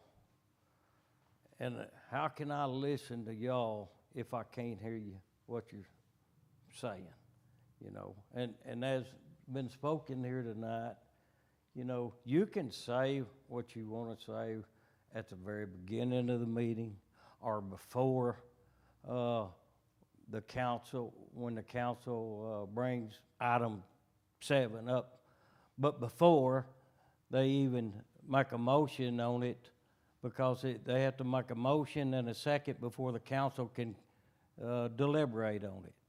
So we need to hear from you after deliberation with the council, and the reason being is because what goes on, there's a discussion between the council members, as Ms. McLaughlin said, you might change your mind about something or might think about something, and you might, maybe we made a motion and you say, well, wait, raise your hand, and you say, well, what about this? Well, you know what? You might be right. Maybe we need to amend that motion. So we're just doing our duty by listening to the people who elected us and allowing them to speak. I don't want to silence anybody. And what happened at this last meeting, I'll just have you to know that I was blindsided. I had no idea that was going down. And it shouldn't have went down without council without council being brought in on the loop on that. But I wasn't anyway. I can't speak for others. Anyway, the main thing is I want to hear from the people. Thank you.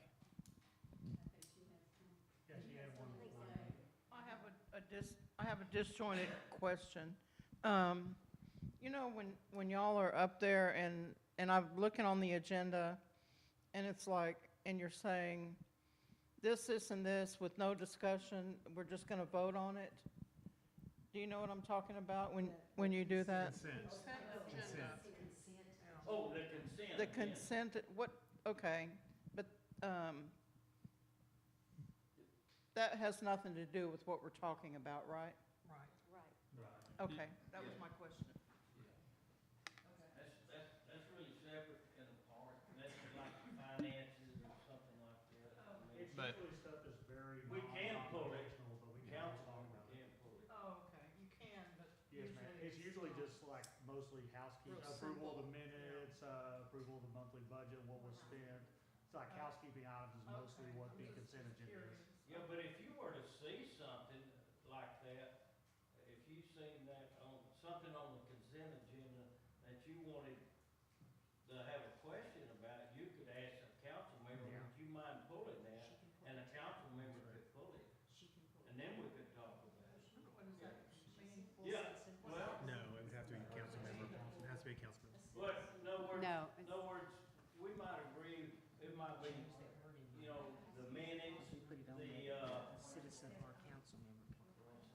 So we need to change that. it might be the minutes, or it might, and the finances might be on there. And let's say that you had a question on the finances. If you had a question on the finances, but we're okay with the minutes, then you could ask one of the council members, would you mind pulling that? In other words, that means we're not going to vote on it, both of them together to pass. Yeah, we could pull it to the side, and then we could have discussion on it, and then vote on it. Okay. Yeah, we could, but you could ask us, and we could pull it. I'm just curious. Yeah. I know, we're happy to answer questions. I don't understand how things work, and I'm learning. So, No, that's thank you. perfect. Thank you.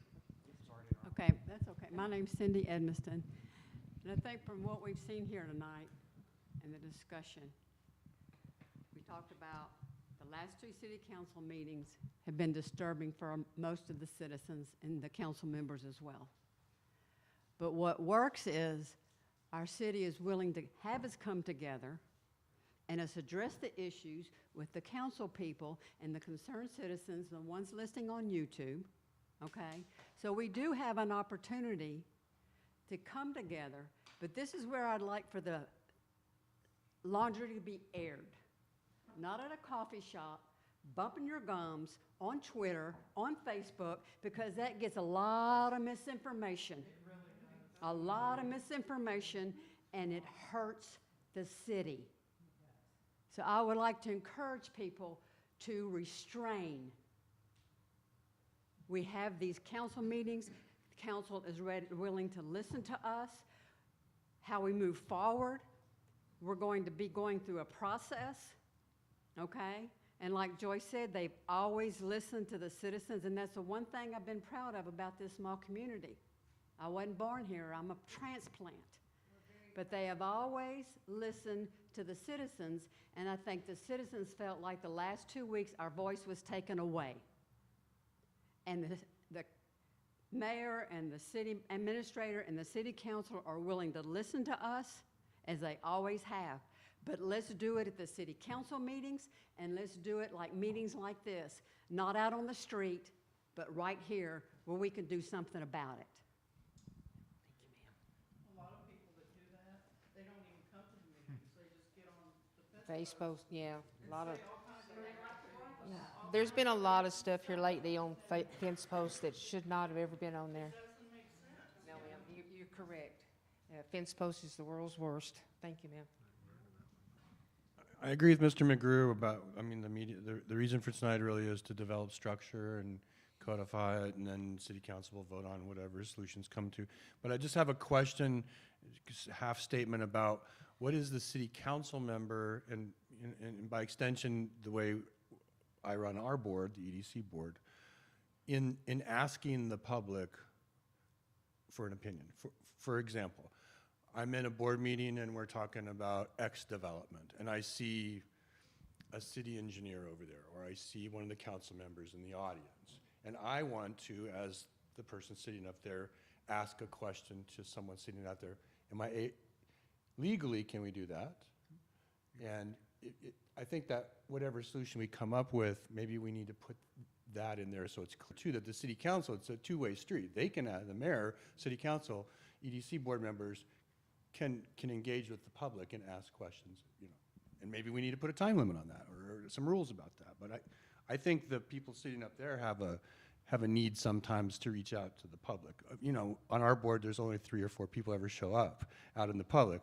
But, you know, city council can have, this place can be full. But I think the city council, the elected officials, should have some mechanism in order to elicit public opinion. Now, Mike, I think it's yours.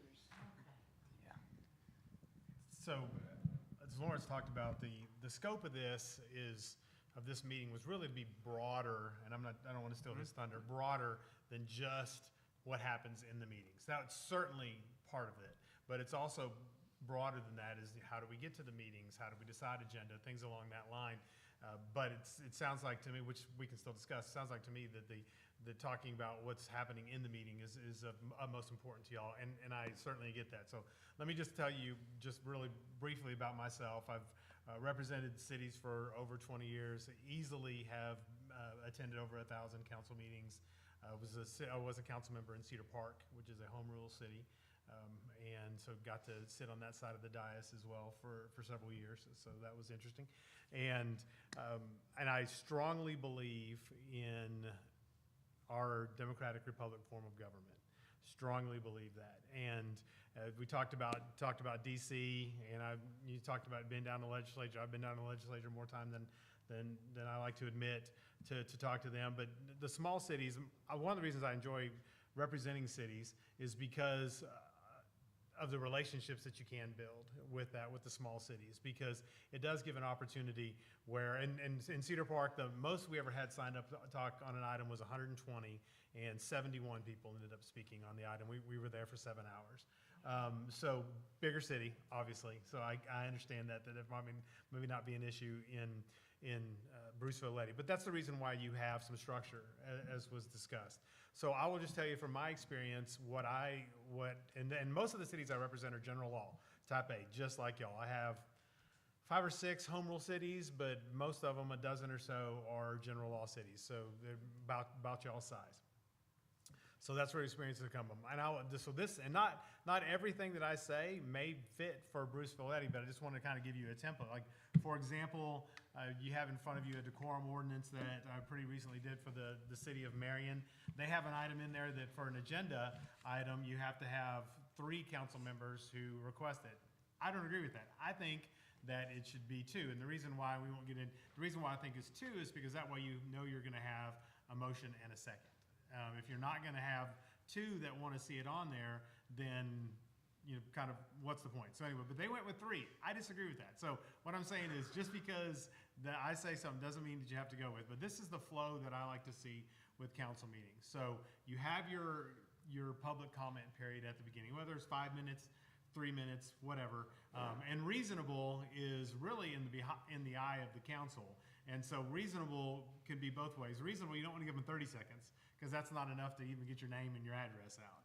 But you also don't want to see it 10 minutes because if you do have 15 people signed up, then all of a sudden you're having these really, really long council meetings at 10 minutes, even 15. So reasonable is, and I've never seen 10, 5. Normally, I'll tell you what I see a lot of times, it's 3, but then you can request an additional 2 if you need it, and it can be granted by the chair. So I see that pretty often. But so at the beginning, you start with the public comment period. Oh, so let's back up. So the reason for the sign-up cards, and that sign-up card that Lawrence showed, that looks very much, if you're familiar with the state, that's very much like it is when you sign up to go talk at the state of Texas with regard if you're going to talk to the legislature. You for, against, you just want to. And the reason why that's important is because it helps the chair know, okay, I've got 11 people to talk about this item, at least 11 people, right? And if you decide to sign off and you say, I don't want to speak, but I'm in opposition or I'm in favor, then the mayor will read, we've got 3 cards from Ms. Smith, Mr. Jones, and Mr. Wilson, and all 3 of them are in favor of item number 7. That will be read on the record. So that's one of the reasons why you do the cards. So you get in, you do the public comment period, and during that period, and it depends on how you want to do, but what I like to see is that's for items that aren't on the agenda. And as Lawrence put, are not on the agenda, And you'll hear why, why I believe that in a second. I'll pull up our newest agenda so you can kind of see like a format, I guess. And Right so, there. right, and so and in that, if you look at TOMA, Texas Open Meeting Act, it says what the council's allowed to do in this situation. So if you were asked a question to the council or to the staff, they can give you a statement of fact, they can ask you a question for clarification, or they can deliberate, since we're, use that word, to decide whether we want that item to be on the agenda for the council. Wants it to be on the agenda for a future agenda. And I understand it is frustrating when you only have a meeting once a month, because, yes, sir. I was gonna say, can you go speak with city administrator, for example, and see basically? if they can- Absolutely, yes. Just like, a lot of times I wanna offer that, just send them to me and let me take care of it. A lot of times we can just do that. Right, absolutely. Or talk to the building clerk, or, necessarily be something that would have to go on an agenda. Correct, It would be right. taken A care lot of. of times Yeah. that's what it is. And if it isn't Absolutely. something, then I'm gonna let you guys know. I'll shoot you an email. Hey, I visited with so-and-so, here's what it is. We're gonna have to put this on the agenda, right? So it's good to visit with you first. No, anytime. And I do want you guys, everyone in the public, to visit with me, and I want to come to you. Email me, call me, whatever it is. If it's something that I can't do, I will email the council and let them know, hey, this is something. Like an issue or something like that. Anything, yes. Most of the time, I can take care of it. Just to clarify, Mike, so you're saying on the public comment section, say a citizen comes in and has whatever issue, not on the agenda, something the council can offer them is ask them at the time, hey, would you like to be placed on next month's agenda to talk about this? Is that something the council can do during that period? You could ask, and then depending on what the rules are for putting an item on the agenda, so just like my example, if it's 2, if 2 people say, yeah, I think that's a good idea, then it goes on the So agenda. that's something we can actually do at the public comment section? That's after the correct, fact? right. Okay, cool. You can do that at that time. Well, right now, a city council member can put anything on the agenda. So the I mean, we already have that. and that's fine. The thinking of that is though, is because sometimes you can waste times on items that may be the pet project of only one individual. And and as we know through Robert's Rules of Order, and all of this meeting stuff is a lot of fun trying to put together because you have a republic form of government, right? Where we have, in this case, you have 5 people plus a mayor, but 5 people who are elected to make the decisions at the council meetings. They're represented, they're elected by the people. So we have a Republican form of government, you have the Texas Open Meeting Act, and you also have Robert's Rules of Order. Now, y'all have not adopted the Robert's Rules of Order. I don't recommend, you can disagree, I don't recommend that you formally adopt Robert Rules of Order, because if you do, it becomes, what I've seen, it becomes a weapon for people who understand it better than other people. So but you can also follow it loosely, and in fact, the city that I became familiar with, Lawrence, that's how they have it in their ordinances, is that it's followed loosely. So that's how you handle motions and things along that line. So you can do that. So we're trying to balance all of these things with the meeting. So you've got the public comment at that part. So then you get to the agenda item. And what I think is the most beneficial way to do it is mayor as the chair calls the agenda item, and then they let whoever it is, which 9 times out of 10 it's a staff member, is going to make the presentation regarding what the agenda item is. Could be a member from the public. If it's a developer, it could be a developer. I mean, if that's what it's going to be. Or if it's if you're looking at doing a new solid waste contract, the city administrator or somebody will say, okay, we put out an RFP, we got 5 responses back, here's our votes, and then you give the opportunity for the individuals who put their responses in, who put in their qualifications to address. And so you do that first, and so that sets this foundation. When that person is done with their presentation, and then typically there's no time limit on that, on the initial presentation. And when that's done, then the council members are allowed to ask them whatever type of questions they want, back and forth, with whoever it is, whether it's a staff member, developer, whoever it is. When they're done, the mayor or the chair will look around and say, does anybody else have any questions of Mr. Catroni, and if they say no, then he goes and sits down. Then she pulls up the cards, and she says, okay, we have 4 people who want to speak on this item, just, whatever order they're in, they call up, and they get there right now 5 minutes. Then, after they're done with their 5 minutes, she will ask, does anybody have any questions of Mr. Smith, if that's Mr. Smith who came up? And all the council members can ask questions, and there can be some dialogue back and forth about different questions. And then, when that person's done, they go sit down, the next person comes up. After she's read off the 4 cards, she says, does anybody else who hasn't already spoken, want to address this item? So then they will come up, and then what I recommend is that they come up and if they hadn't filled out a card, obviously, they give the information that was on the card. They give their name, their address, and some people like to balk about the address, but address, sitting from an elected official position, is extremely important because are you a member? Are you a citizen of this city? Or we had a council meeting in the city pretty recently I was telling Lawrence about, where we had 21 people show up to speak. It was about stray cats. And one of those 17 people signed up. One of those 17 people was a citizen of the city. Everybody else was just cat lovers that had heard about it on social media. So it's important. That's why you ask that information, because it's important to know who you're addressing. And it seems like y'all are very involved, but it could be somebody who doesn't normally come to council meetings and you don't know who they are. So it's important for council members to know who they are. So you get them to come up there and you ask them the information that's on the card. Obviously, they're there to speak. Are you in for or in favor of the item? And they can say in for or against. Or they can say, I don't know yet. And then they can give, okay, so I heard Mr. Catroni make the presentation, and here's my comments with regard to, what's before you, council. But I have this question also. And then they can, the council can say, give us clarification. If Mr. Catroni needs to come back up and answer that question, then that's fine. And then when the mayor says, does anybody else have anything they'd like to say about this issue? And if no one else stands up, then she asks for a motion. And then you get the motion. And if you get the motion, you get the second, and then the council can deliberate. Now this may be kind of popular or unpopular, but I believe that once the council starts deliberating, because they are the elected officials, that it should be just the council that deliberates. Now, if, for example, they get up there and Mr. Smith had come up and spoke, and let's just say it's about rezoning a piece of property that's now was residential, and somebody wants it to be commercial. And they said, oh, Mr. Smith, you came up, I want to ask Mr. Smith a question. Council can do that. Mr. Smith will come back up to the microphone, and they will say, you said that you lived adjacent to this piece of property. Do you live across the street or next door? I mean, they can ask for clarifying, but I believe that doesn't hurt the purpose of having a representative form of government with regard to deliberation.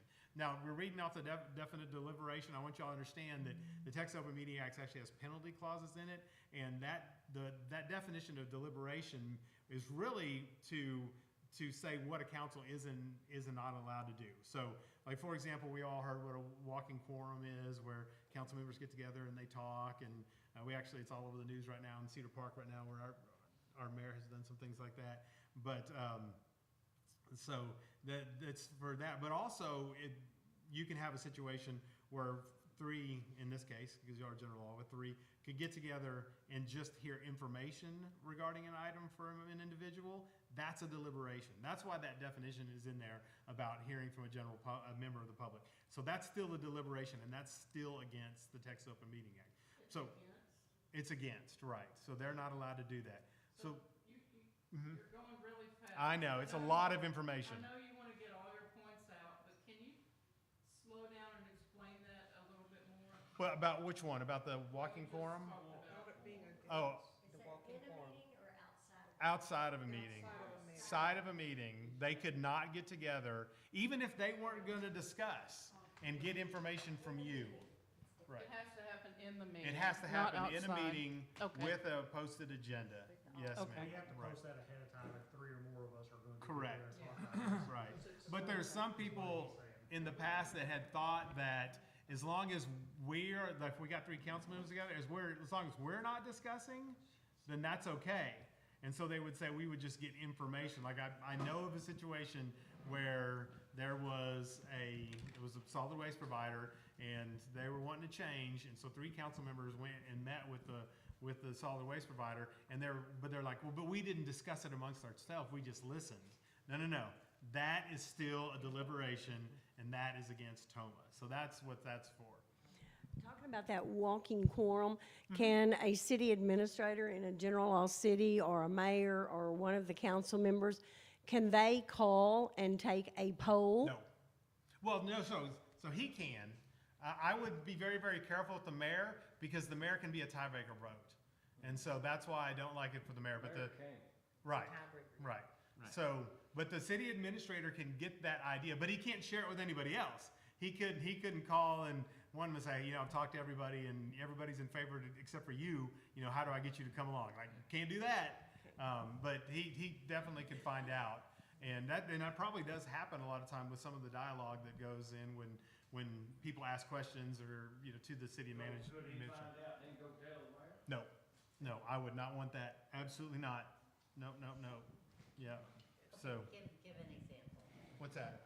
Give an example. Okay, so there's some kind of discussion about getting rid of waste.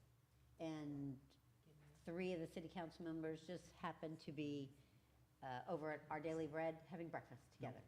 And then a citizen comes in and says, hey, how do you feel about... No, exactly. You have to stop them right there and say, sorry, we're here together. I'll tell you the worst part, and high school football player here in Texas, love football. The worst things happen at football games because they all get together and they talk, and this little citizen that talks and all this kind of stuff, and all of a sudden, you like it's got to have a walking quorum, and you have a quorum there. You have to be really, really careful. You can talk about how great your running back is all day.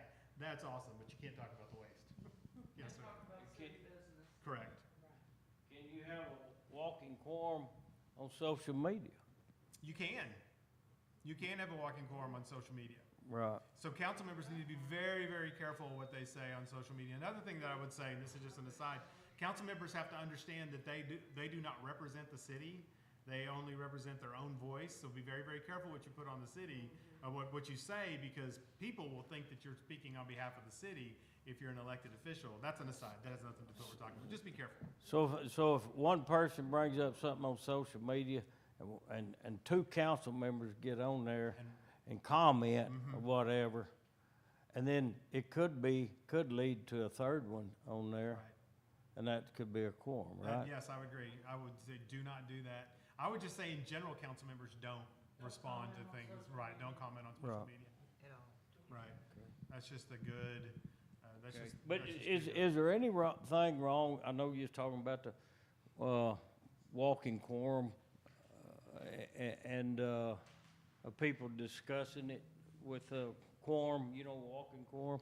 But what about when the city council brings the item up for discussion on the agenda item? And now, as you know, sometimes there may be some item that maybe we don't have a member out here or somebody in the audience that's going to discuss that item, or maybe somebody who put it on there. We're just bringing it up for discussion and then going to vote on it. So we have to have a motion and a second to begin the discussion, correct? No, I would say if it's not on the agenda item, don't. No, it's an agenda item. Oh, it is an agenda item. You're right, Okay. right. So we have a motion and a second, then discussion. Correct. Okay, at that time is what I'm talking about, whenever the council is deliberating, I'll say, then we want, or I want, the citizens out here to be able to comment on what we're deliberating about, because they might not hear, if they comment prior to it, and then they hear us commenting, and then you're trying to say, well, you can't comment on what they're saying up there now that they've started talking about it. You got to sit down and be quiet. How does that work procedurally? I mean, I'll say this. It's been portrayed here that we've just had a terrible meeting decorum, and I don't believe that's correct, because I don't believe we have. You know, this city hadn't been that bad about, now, has there times that there's been, it go on a little bit? That's correct. But overall, over 40 years I've been here, and I hadn't experienced that, but maybe just a few times. So I don't think it's an issue that it's bad enough that we can say that, no, you talk at the beginning, and then when the council brings it up for discussion and deliberation, then you can't say anymore. So No. But what's the mechanism that you? What do you mean the mechanism? Like, yeah, how would that work if you just have them raise their hand? Oh, yeah. No, I mean, they just don't blurt out and talk. The mayor calls on them, is the way we've been doing it. You know, they'll raise their hand, and the mayor call on them. They'll go to the podium, or somebody will bring a mic to them, and then they state whatever their matter is, and then we can talk to them if they want to. They might want to ask a particular council person about the item, you know, because maybe that council person is discussing it, and they want to know, well, how come you think this way, or why don't you do this instead of what you're suggesting? You know, I mean, to me, that's communication. So I would agree with you, that's communication. However, and this is my opinion, that and if it doesn't work for Bruceville-Eddy, that's fine. And that's what I was saying. This is really how to operate these meetings. You're trying to balance three things. You're trying to balance, maybe more, but three large things is, how do we handle the representative form of government? How do we handle TOMA? And then how do we handle the Robert's Rules of Order and make this all work together? In my opinion, you have the 5 elected officials. You give the public the opportunity to absolutely speak. But if you allow every member of the public who's here to question a council member during the deliberation, then you frustrate the purpose of having a representative form of government. Well, I disagree, and the reason why is because if you're talking about, like you're talking about, it's not like there's 15 or 20 people here going to get up and say something. But what if there is? Yeah, well, if there is, there is. But then I mean, you limit them. You limit them to, you know, okay, you can only have 2 minutes or 3 minutes to say your piece, and if I get out of order, then Mayor Owens. But is the 2 minutes unlimited? So, like, if they speak 2 minutes and then another council member says something, can they raise their hand again and come up for another 2 minutes? I would think it would be after everybody else is given the opportunity to speak that wants to speak on the matter. In other words, if you got 3 people that want to speak on it, and then person one, number 1, got up and talked, and then person 2 gets up, well, that means person 1 can't get back up again until after person 3. And that kind of thing, I'm sorry, not the microphone. Here's the microphone right here. I've been going to city council meetings for probably at least a decade. I don't go to every meeting, but these scenarios that are being brought up, these worst-case scenarios, I've never seen them happen. We've had a couple folks that, you know, tend to go on and never get to the point, but that's few and far between. I mean, that you could go a whole year without having to deal with someone like that. And I did want to know, I don't know if anyone's going to be able to answer, what have we been doing in our meetings that isn't following the law? So I've got your 3 questions. And so understand that when you put a law in place or a procedure in place, it's not necessarily because something bad has happened.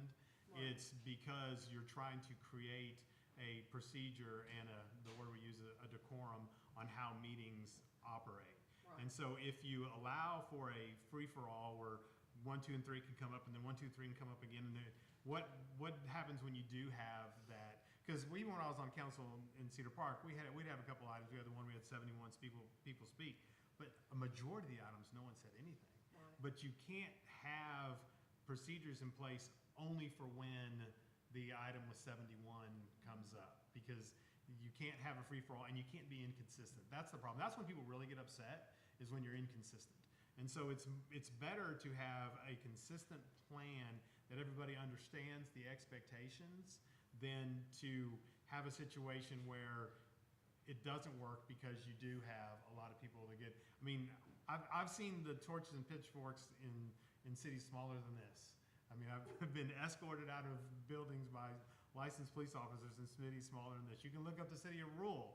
It was on the TV. I was there. It was on TV because after the meeting, one person picked up another person and slammed them on the hood of a car, and it made the Abilene News. And that's a city smaller. That's okay. So and that's a city smaller than Bruceville-Eddy. So what I'm saying is the reason to put these in is just for efficient, good government. So let me ask you a question. So current violation of the law. I mean, I wouldn't say there's anything right now that you're doing in violation of law. Like there was some discussion regarding before 007 came up in 2020 that a citizen did not have the right to address council. That's correct, but it didn't mean that the council couldn't allow them to. So just because they didn't have a right under state law doesn't mean the council couldn't allow them. So no, I wouldn't say that. And ask questions of council, absolutely should have the opportunity to ask the questions of council. The question that I have for y'all as the council, as y'all are making this, is that unlimited? Or do we want to put some type of cap, whether that's a cap in a certain area that you talk or a certain number of times? That's up to y'all to decide. And then the other question, you asked about the cards being filled out is, and I think I addressed that. That's the reason the cards have been filled out. So. Sure. I know we've always left it up to whoever the mayor is. We've always left it up to whoever's the presiding mayor. Many times the mayor has said, we will take one more question. When you have, it's something that people are really passionate about, they have a lot of thoughts about.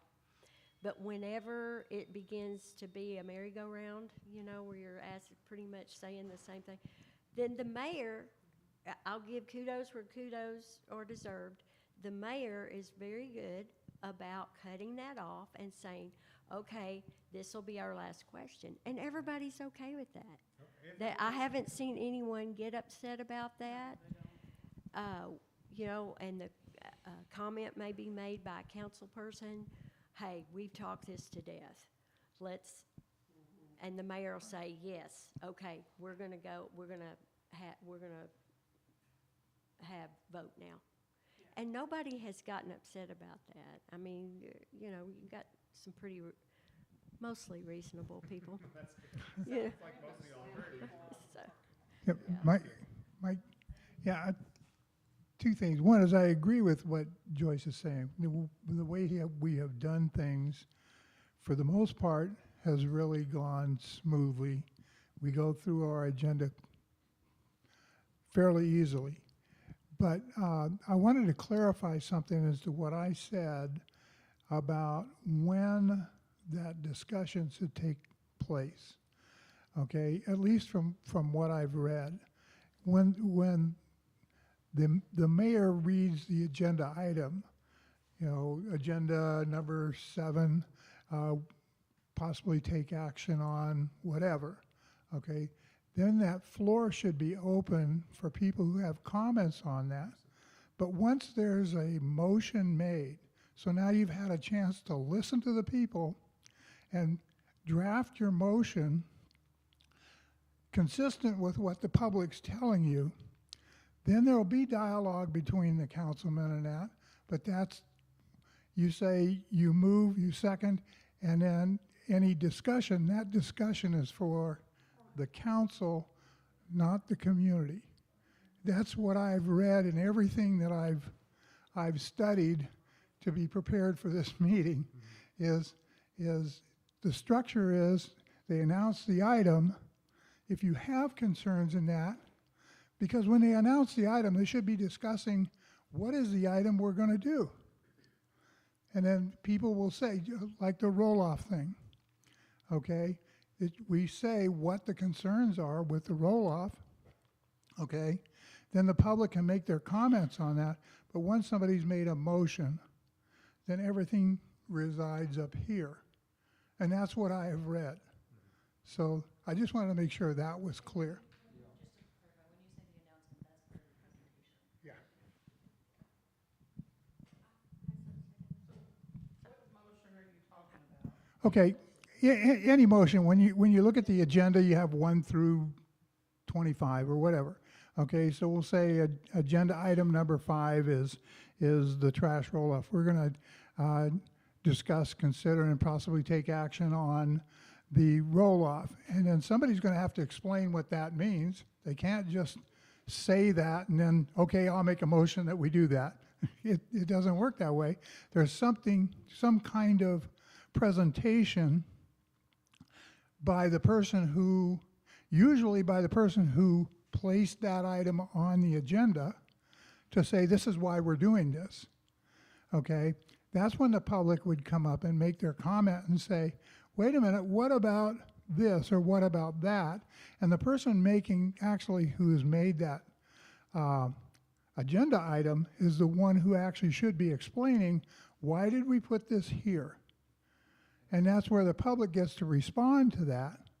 But once that discussion with the public is over, then the council then is knowledgeable of how the public feels. They've had an opportunity to say their piece. Now somebody makes a motion, it's seconded, it's open for discussion amongst the council. But what you're saying, what he's saying is, when you can say your piece, and then council's gonna make a motion in a second, and then the council will discuss the matter, and what he's saying is. Absolutely. Well, I would disagree right. with that. Well, I disagree with that. well, you can do that. I do too. Because the matter may come up, it might change what the people up there are saying, and then it might change their mind out here, or they might think of something else to add to it. But what you're doing is, by doing what you're doing, is you're shutting them down, and I'm not for that. I have a comment. So there shouldn't be any new information coming out during the discussion, because the council has the same information that the public has by the presenter, right? Is that pretty much, I mean, I feel like that's what Graham is saying. Everybody should have the same information. So it wouldn't be new information coming out that it would only be disagreement with something that a council member said, or I don't agree with you, or this or that during the discussion. It sounds like, I mean, I don't think the council member would have any new information during their discussion about the. Right. Not be why the perspective is different, and then still you're saying that they can't talk. No, they're talking, what Graham was saying was like they would talk before. I'm talking about after you discussing it up here. I mean, you're trying to say that they can't Okay. talk. As a citizen, this is what happened at the last meeting, how it went down with me. I can just speak for me. All the information that we as citizens needed to know before we could really know how we felt about it didn't come out until the discussion. Because the council talked with the city workers, and the city workers clarified things for the council. The council asked them questions. They answered their questions. The council discussed between themselves. More information came out. So we, the citizen, before the discussion, did not have all the information. So when you tell us you can't speak during the discussion time, there may be things that you guys find out because you've asked questions. You asked the questions during the deliberation. There were a lot of us that had questions, that had comments about what we thought about it, and we couldn't say anything because we got gavelled out, even if we talked among ourselves. and it was very frustrating. So,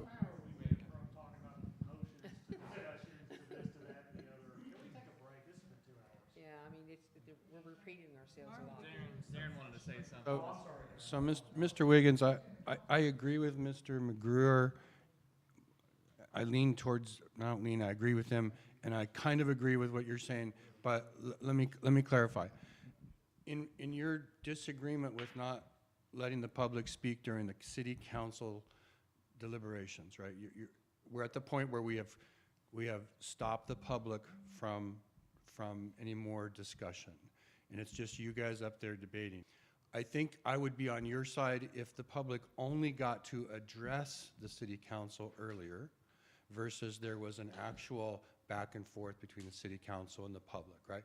So let's go through what Mr. Guevara summarized. His preferred course of action here was the agenda item we get to, there's a presentation by whoever, the city manager, the developer, whoever. There are cards that people are already aware that the agenda item was going to be on the agenda. They've signed up on a card. I don't have any dog in the fight on what that card looks like, whatever y'all agree it looks like. They come up and address, right? And then that can be a back and forth, right? But you guys have got to set a time limit on it. You have got to be able to throttle it somehow, otherwise you're going to be here 5 hours, right? Okay, so I don't know what that looked like, what the time limit is. And then what we said earlier is then the mayor, as the presiding official, can then say, does anybody who didn't fill out a card want to speak, right? So now the public's had 2 opportunities to speak on the agenda item. During that time, there can also be a back and forth. I'd be on your side if there was no back and forth, right?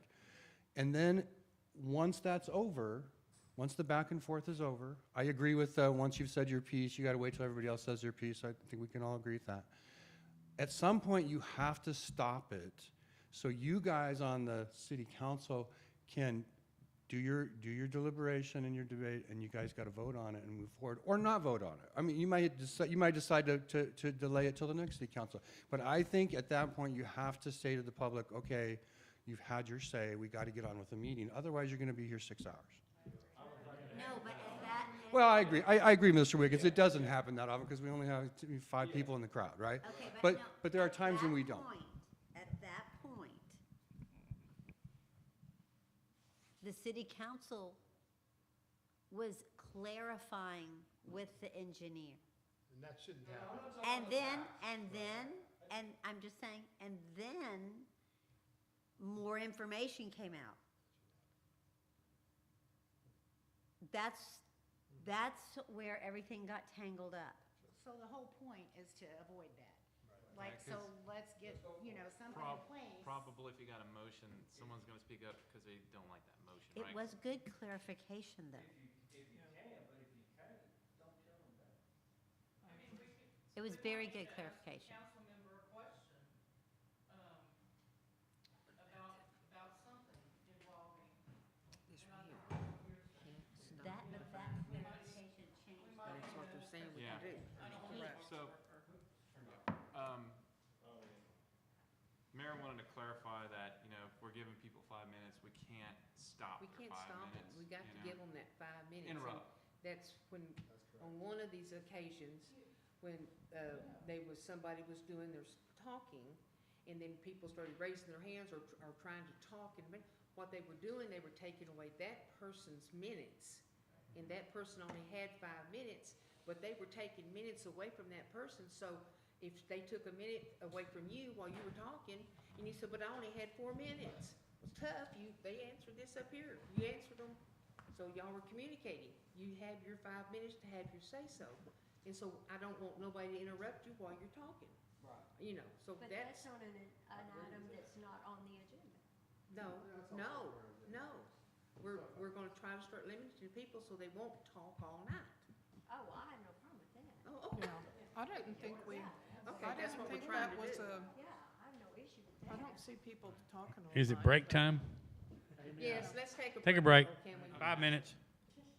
Everybody take a break. Okay. Hey, I would like to say, if y'all want to do a quick break, when we come back from this, I think if you would like, Mike has a recommended format, and I'd like to hear if y'all like it.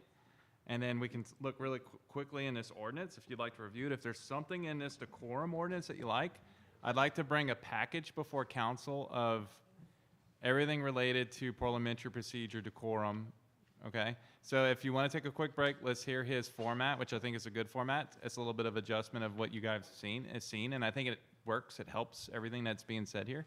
So, yeah, we'll do that.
do it then. Council comments is what we added on our update. So that's good. Yes? We can do that. Okay, hey guys, she's gonna start. Okay, we're back. She's gonna start to YouTube. If y'all are okay with it, let me see, is this on? Are we up, Renee? All right, we're back. Thank y'all for everything. Love your comments. Very constructive. Really, this was a great meeting. Appreciate everyone. If there are no other comments, then I think what I'd recommend is, I love Mike's decorum or flow of meeting, however you'd like to call it, that he recommended to me as the first time I heard it, and I love it, and it makes sense. I think it fits with what I'm hearing with what you guys said. So I'll let him go ahead and kind of talk on that, and if y'all think that it's a good item, let's put it on paper to then present to council. And if you got a different version that you'd like to see, like let's say you kind of agree with all of it, but you'd like one little thing added or deleted or whatever, then fine. Let's present to council an Exhibit A, Exhibit B, Exhibit C, and let them pick one, right?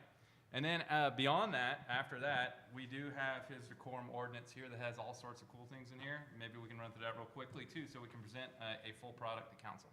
Well, so with that, I'll let Mike take it away. So just summation of what my recommendation would be based on what I've seen. And it really sounds like that most people, we're really all kind of saying the same thing. And that at the end is that the public wants an opportunity to be heard, but not just heard to be heard when they are informed enough to be able to give an opinion, to ask the right questions. And that absolutely should happen. So the format would be that you would start with a public comment, and it's 5 minutes here, you can stay 5 minutes, and that would be for items that are not on the agenda, just to make sure, not on the agenda. And so we would go through that. Once an item is called up, then the first part of that is, after you read it, obviously, is for a presentation. And so I heard some information, thank you very much, about the roll-offs. So how that would probably work is a city staff member would tee it up, and then you would bring the engineer up. And then that way you would have, the council would have opportunity to ask questions of both the staff member who brought it and then also the engineer through that. So that by the time you got to where the where the public could come up and give their comments or ask their questions, they're already informed and they already have the information from the presentation. That is crucial, that is key. After we've gone through everybody, which is everybody who's filled out the card, and if somebody put a card that said they're for or against, but they didn't want to speak, then the mayor reads that into the record that Jim Smith said, sorry if there's a Jim Smith in here, that Jim Smith came in and is opposed but doesn't want to speak, and that's on the record, that opposition was on there. And so once that's all done, and the mayor has said, does anybody else want to speak on this, and there's no one else up, then she would look at the council and say, do I have a motion? If you have a motion, then you get a second, and then the council goes into discussion. And that is just for the council to discuss. Now, a question was asked, which is a very legitimate question. What happens if there was something that was thought of up there that wasn't part of the presentation, and the council member said, I have a question of the engineer, and they asked the engineer asked a question, and all of a sudden everybody's like, well, that's a game changer, that changes everything. I hope that doesn't happen after you've had a full presentation and times the question. But if that were to happen, you could certainly have a situation that the mayor or one of the council members could ask the mayor for a request to reopen the public comment period portion because there's new information. Now, a member of the public wouldn't necessarily have the option to ask for it, but I can tell you that if all of a sudden everybody got really agitated and started talking to each other, the people up on the dais are going to figure that out. And so I don't know if I've ever seen that happen, because usually we try to, particularly when council meetings I'm at, we try to make that the presentation is very thorough, even if I'm not the one making the presentation, so that the council has everything that they possibly could have by the time that the motion is made and seconded and they're going into their discussion. So that's what that would look like, and then they make their discussion, and then if it's not closed session. Sure, go ahead, I'm pretty much done with that. Microphone. So I don't get to come to every meeting, and I may not know everything that the council people know. So if the council people are up there discussing something, and I don't understand what they're saying or how they're saying it, I'd like to just be able to ask them a question to clarify what they're saying. So I think that should be allowed, to ask questions to clarify something, not to bring up anything new or just, well, what did you mean when you said that? What did you mean by that? I understand that, but then that goes into how do you limit that? And so I believe that once a motion and the second is made, that the discussion should be just between the elected officials. And if there's a question you have afterwards, you can ask them afterwards. But the idea would to stop the free-for-all. Yes, ma'am. Just to clarify,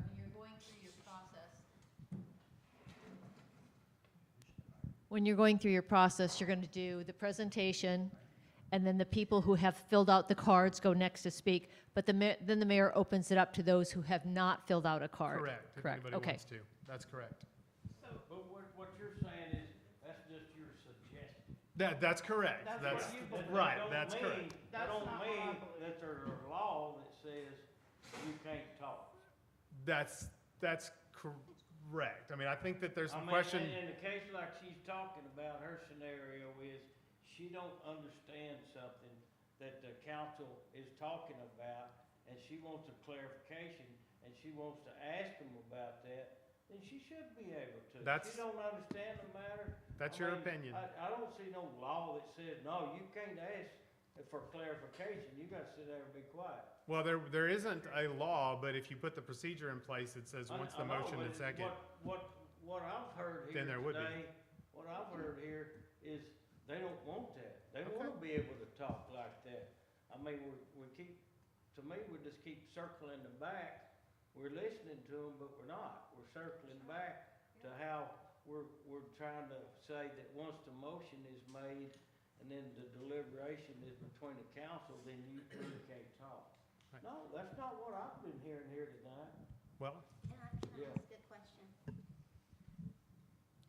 Okay, so if there's a thorough presentation and everybody knows and everybody understands the presentation, and if you do not understand the presentation, at that time, you can go up and say, I don't understand this, I don't agree with this is my question, let me ask the council a question, let me ask the engineer a question.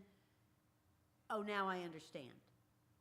Not until that point, everybody's asked all their questions, the presentation was thorough in the first place to allow people to ask the questions. Now it goes to the council, and the council then discusses it with each other and they make a vote. But if all of a sudden the council says, I don't understand this, I'm gonna open it back up and I'm gonna ask the engineer, I'm gonna clarify this, then one of the council people or the mayor has to say, I'm gonna open it back up because now some more things have come out. And are there any more questions? Is there any confusion? Then the public can come back up and say, yes, now I do have a question, 1, 2, 3. Then it goes back to the council discussing, but it's not an interaction, but there is a thorough interaction after the presentation, and unless the council re-engages with the public, there's no misinformation, then there's no confusion. Can I say Right? something? What if there's not a clear presentation? Then what? Then what? Then we can't Good talk. question. Good question. Good question. That's why after the presentation, we have the council talking to the presentation, we have the citizens talking to the presentation. We have this whole process between your not clear presentation and the motion being made. Okay, so there's this whole section that you're talking about. That's what we're talking about, that whole section between point A and point B. Can I say something? Yes, ma'am. So, and when you're talking, if you say a sentence that I don't understand, I should be able to say, well, what did that mean? Oh, absolutely. That's all I'm saying. You're talking about during the deliberation. I actually disagree because you could be talking about something that no amount of explanation, this is not just you, because it could be something very technical. That's why you have a city engineer or a city attorney or somebody making a presentation. It could be very technical. If you allow somebody to say, I don't understand what your comment was, or I didn't understand that, to do that over and all, and yes, I understand that it hasn't happened. I just think that that creates a level of inefficiency that can be avoided by solid presentations. If the presentation is no good, and all of a sudden there's new information, that's what you talked about. They could reopen the floor. They could reopen the floor. Okay, but the only way you're gonna know if the people have questions or if they don't understand is if at every single meeting during the deliberation between the council asks the people, is there any more questions? Otherwise, you're not gonna know, because guess what? We can't talk. You can talk. That rule doesn't apply anymore. I'm not hearing them hear us, though. I'm not hearing them here. They're not hearing us. They're saying, no, we want to make it where you can't talk during deliberation. They keep saying this. And they just want to go Okay, around. so- They're not hearing Let me- us. Let me ask this. So after the deliberation, that's only the councilman at that point, is it possible for the mayor to say, are there any more questions? Does everybody understand before they vote? It's possible. That's a good idea. Because that's the crux. I think that would solve the, and then. That's the crux. It's true, because sometimes, like Ricky might ask the engineer something, like, explain what you mean, Mr. Engineer, blah, blah, so he'll do that especially, and some of you other guys will, but I like it though, because he wants a thorough understanding, and when he does things like that, it helps the audience get a thorough understanding. And hopefully that Yeah. would be before a motion. So, Right? I mean, yes, I hope that's but if the something idea. new came out, But then but the that's what mayor they're could. saying. If something new Yes, comes then out, the mayor if could. the motion is made, it's seconded, they're having their debate, and for example, Ricky goes back to somebody to ask a question, then it's up to the mayor to reopen that to everybody. Because when they've made their motion and their second, their debate really should just be about the motion. Is the motion clear? Is it distinct? Is that how we want the motion to read? Because they're going to put that into an ordinance. So therefore, all the discussion and all the questions should have already been answered. So they're not holding anything from the public at that point. Only if, But- after the mayor thinks about it and talks with the council members, and all of them talk together in their discussion, if we feel like it needs to be reopened, then I can reopen it. But if we don't feel like it needs I to be think, opened, I'm not gonna reopen it. I think there's an issue here that you have to take in consideration. When you make the motion, that is an informed motion. Okay? If you make a motion and it's seconded, you made an uninformed motion if you're asking for more information for me to now, oh, maybe that wasn't the motion I wanted to make. Okay? That's why it cuts there. You're supposed to know what you're moving on. And if There- you don't, then There have been many times when y'all have made a motion and have amended that motion over and over again because new information came out. And if you make this an ordinance where it is city law, you put it in stone and you take our voice, I'm not gonna be happy with that. That means we're done. That's it. You're saying, you're done, this is what you're gonna do.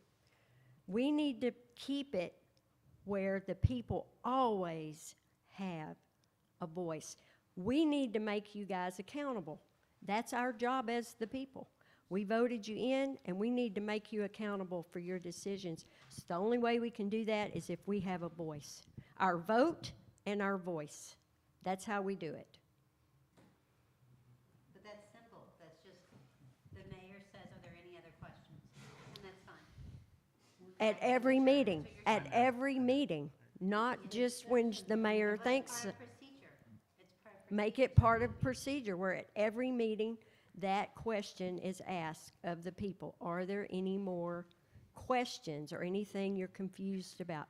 Otherwise, we're at the mercy of everyone who's running the meeting. Clarification, Joyce. So where does that happen? Is it like before motion or after?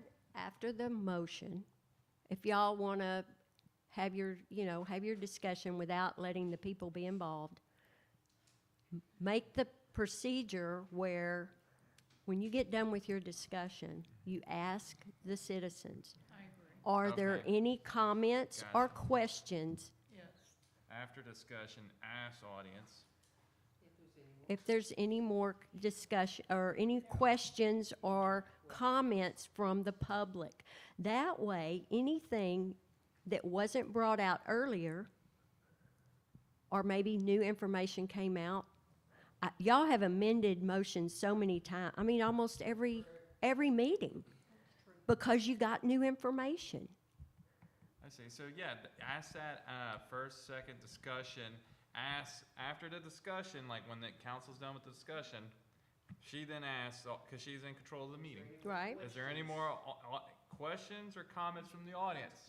Right. Okay. That and gives us a then- voice. So if there is, just clarifying, so then did it get their 5 minutes again, or is it? No, no, Yeah. no, not a 5-minute thing. That would be too much time. But if it's a question, like I said before, you raise your hand, the mayor recognizes you, go up, you ask your question, and the council can answer that question. Well, so we're crafting this for an adoption, to present the council for adoption. So Right. we got this is our first formal one. I What- think 2 minutes would be Two? long enough. 2 minutes. So at that point, you get 2 minutes? Yeah. Or do you want to do 3, or? No. 2? Okay. 2 would be plenty, because you have And this will a probably lot not of happen very information. often, but it's better to Okay. leave it open Okay. for the citizens But than to not. Would you like it to where, because I think I heard from Mike and from attorneys, they prefer that they get up and come to the podium when they speak, right? Yes. So Yeah, yes. if she says, there's a motion, a second, discussion amongst them, and then she asks audience, are there any questions, comments? Someone raise their hand. Okay, you get 2 minutes podium. They got to state name and all that again? I mean, unless they've already spoken. Make it 3 minutes. You have to do all that.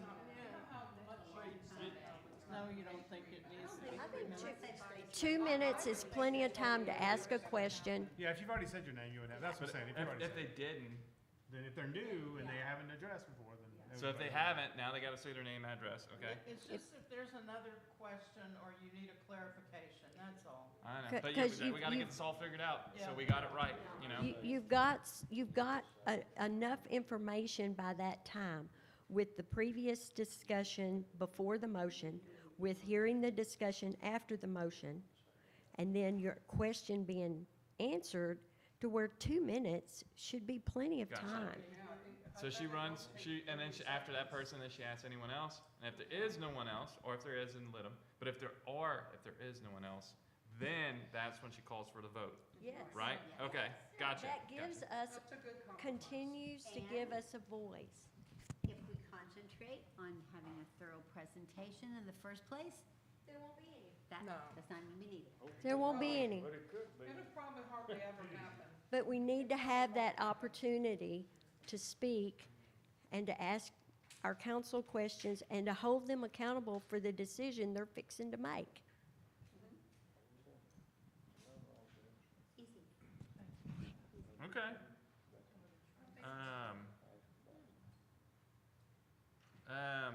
Okay.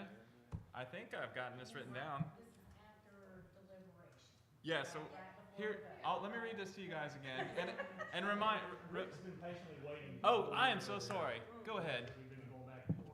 Okay, my question is, so we have an agenda, and we have a motion on the agenda, and we have a second on the agenda.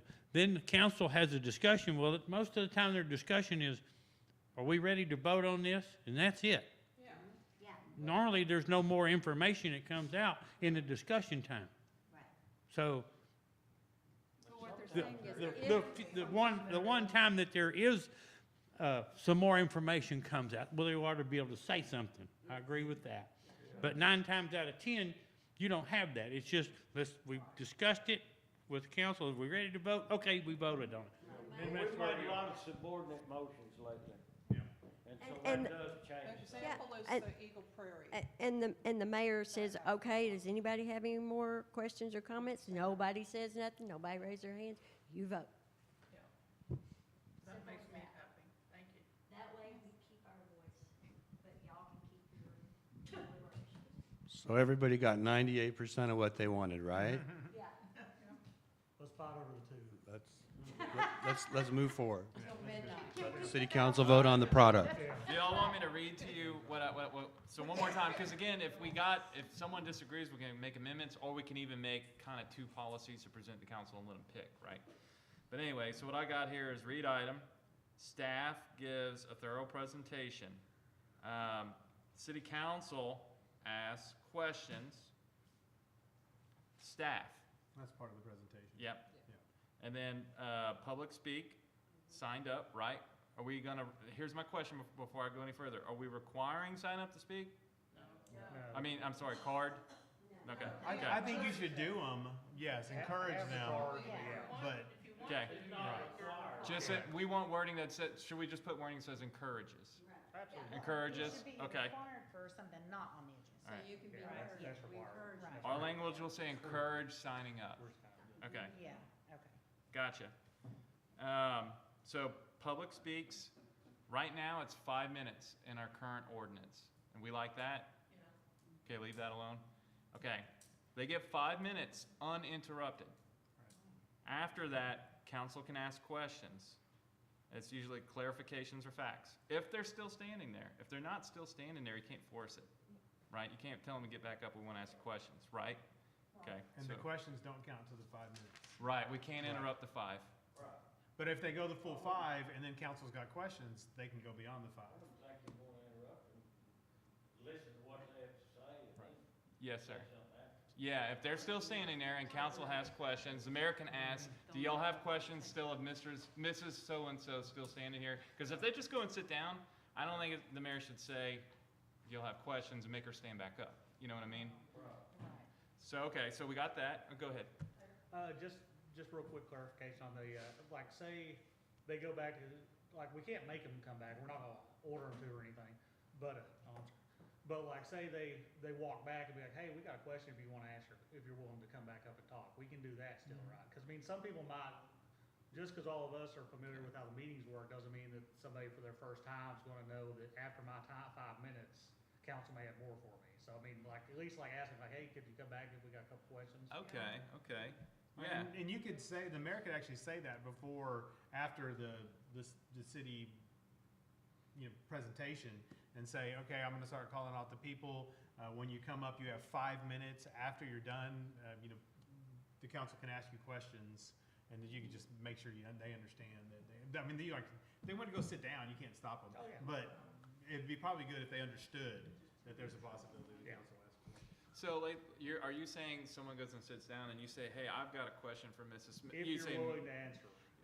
I guess you would probably address it to the mayor, right? Yeah. Madam Mayor, I would like to ask a question of Mrs. Smith, who just gave a presentation. Would you, how would the mayor, if he asked that of the mayor, how does that? That's why I think it's important that you let them know that they may have questions They may before they have go sit questions down. before they sit down. Right, Gotcha. because that just be. I have a question in the middle of that.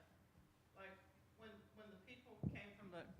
when the people came from the subdivision, there was a lawyer and he was speaking and talking really fast.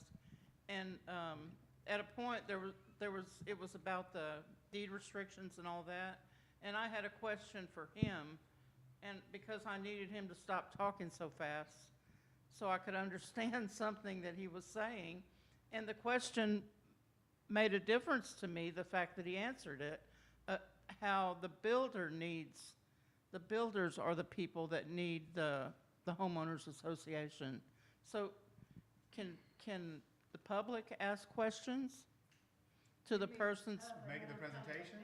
Yeah. No, not of the person making the presentation, because the presentation has to be finished, and then they go sit down. I mean, after it's finished, can the public ask a question? No, so then what the public would do in that case, if they would come back up and say, I didn't understand what Mr. Attorney was saying regarding the HOA, and then the council would have him come back up and ask you a question. So it would get Right. answered. Okay, so who would the public say that to? To the mayor. Oh, The council. just the council would do it. When you have come up for your public comment part, Yeah. after the presentation, Yeah. you would say, I didn't understand what he was saying. Okay, regarding so that's this." more orderly is all you're. Correct, it's just Okay. more orderly. Yeah, because in the end, the mayor's still always running the meeting, Right. always. So everything's pretty much addressed to her, and she yields the floor, takes back the floor, in one way or another, But this is, we don't have these rules in place that we're talking about now, so now we're gonna be Trying going to in get this those rules. order, Yeah. right? Okay, I have one question. Yeah. The person that's coming up, the public, they have 5 minutes, but say that that person, Ms. Smith, has a question for the council, and then everybody's talking, trying to answer the question, and then she's got 2 more questions. And then everybody's talking in between, where does her 5 minutes go? Does she just say her whole, these are my 3 questions, 1, 2, 3, and then she goes to sit down, but her 3 questions are supposed to be succinct within the 5 minutes? Right, so, what's that? Right, so she would come up and she would ask her questions, 1, 2, 3, or whatever, and the council would not stop at 1, 2, or 3. They'd let them ask all the questions, and the council may just look at her and like, we're not gonna answer your questions. I'm gonna hope you would do that, but, and then the person would go sit down. But then after she was done giving her 3 questions, that's when her time would end, and then if the council said, okay, or to staff or engineer, whoever. I want is to answer the question. project on her questions. Right. The council, you know, I could Right. say, would y'all want to project on her questions? Right. And then the council will raise their hand, and then I'll let them talk and answer her questions. So it's not necessarily a statement for 5 minutes of how they feel about something, it No, could be. if she can do it, if he or she can get up there on that agenda item and do their talking, if they can do it in 3 minutes, you know, and ask their question, you know, then she can just stand there. She said, well, I'm through asking, you know, my questions, and she can just stand there, or he can stand there, and then that's when I would ask the council, who wants to address her questions, you know? And then they'd raise their hand, answer her questions, then she could go sit if she needed to, you know? But I would let the council at least ask her questions, answer her questions. It's actually pretty common. They'll come over and ask one question, they'll speak for 5 seconds, and then that's all they Because want to nearly say. all the council members, they write. When people are talking, they're writing. So if she has, say, I have 3 questions, they're gonna write it down, 1, 2, 3. You know, then they're gonna try to answer her questions. So I think I'm getting this. Y'all want me to run through it one more time? Okay, all right. I didn't get past after the public speaks and the. That's as far as we got. That's because we went off the rails. But I gotta tell you, this is Sorry, great Sam, though. you're there. This is awesome building this actually. I mean, I like it, and I really appreciate you guys taking the time. All right, so here's what we got: staff, thorough presentation, city council, all ask questions, right? Part of presentation. Then we're encouraging people to sign up. Public speaks, council can ask them questions. But before we go there, the mayor will make a statement letting the public know that council may have questions, so they're aware before we get into. So if they don't just turn around and sit down, because if they do turn around and sit down at that point, they probably don't want to have questions, I would assume. Okay, I like that. So then we have someone makes a motion, and then a second. And then there's discussion amongst council, because that's when they can have discussion. Because if there is no motion, then it fails. So at discussion, when they're done discussing, I think probably the mayor has some kind of, maybe, would y'all like her to make a clarifying statement? I'm taking this as into discussion? Say what? Or do we just go ahead and ask, is there any audience members? Okay, okay. Just go straight when discussion's over, just go straight in. And when she perceives that discussion's over, she can then just go ahead and just state, are there any members of the audience that have any more questions or comments? Okay, and if there is, okay, you get 2 minutes. You come to the podium, you get 2 minutes. And if they haven't stated their name and address previously, they have to do that within the 2 minutes. Okay. Do you have to state, they have to state their address? It's not required, but it's not required. There's nothing to enforce, but like I said before, but it helps the council members. If they know you, they know you, right? That doesn't matter. But I mean, they could just say that I live in the city limits.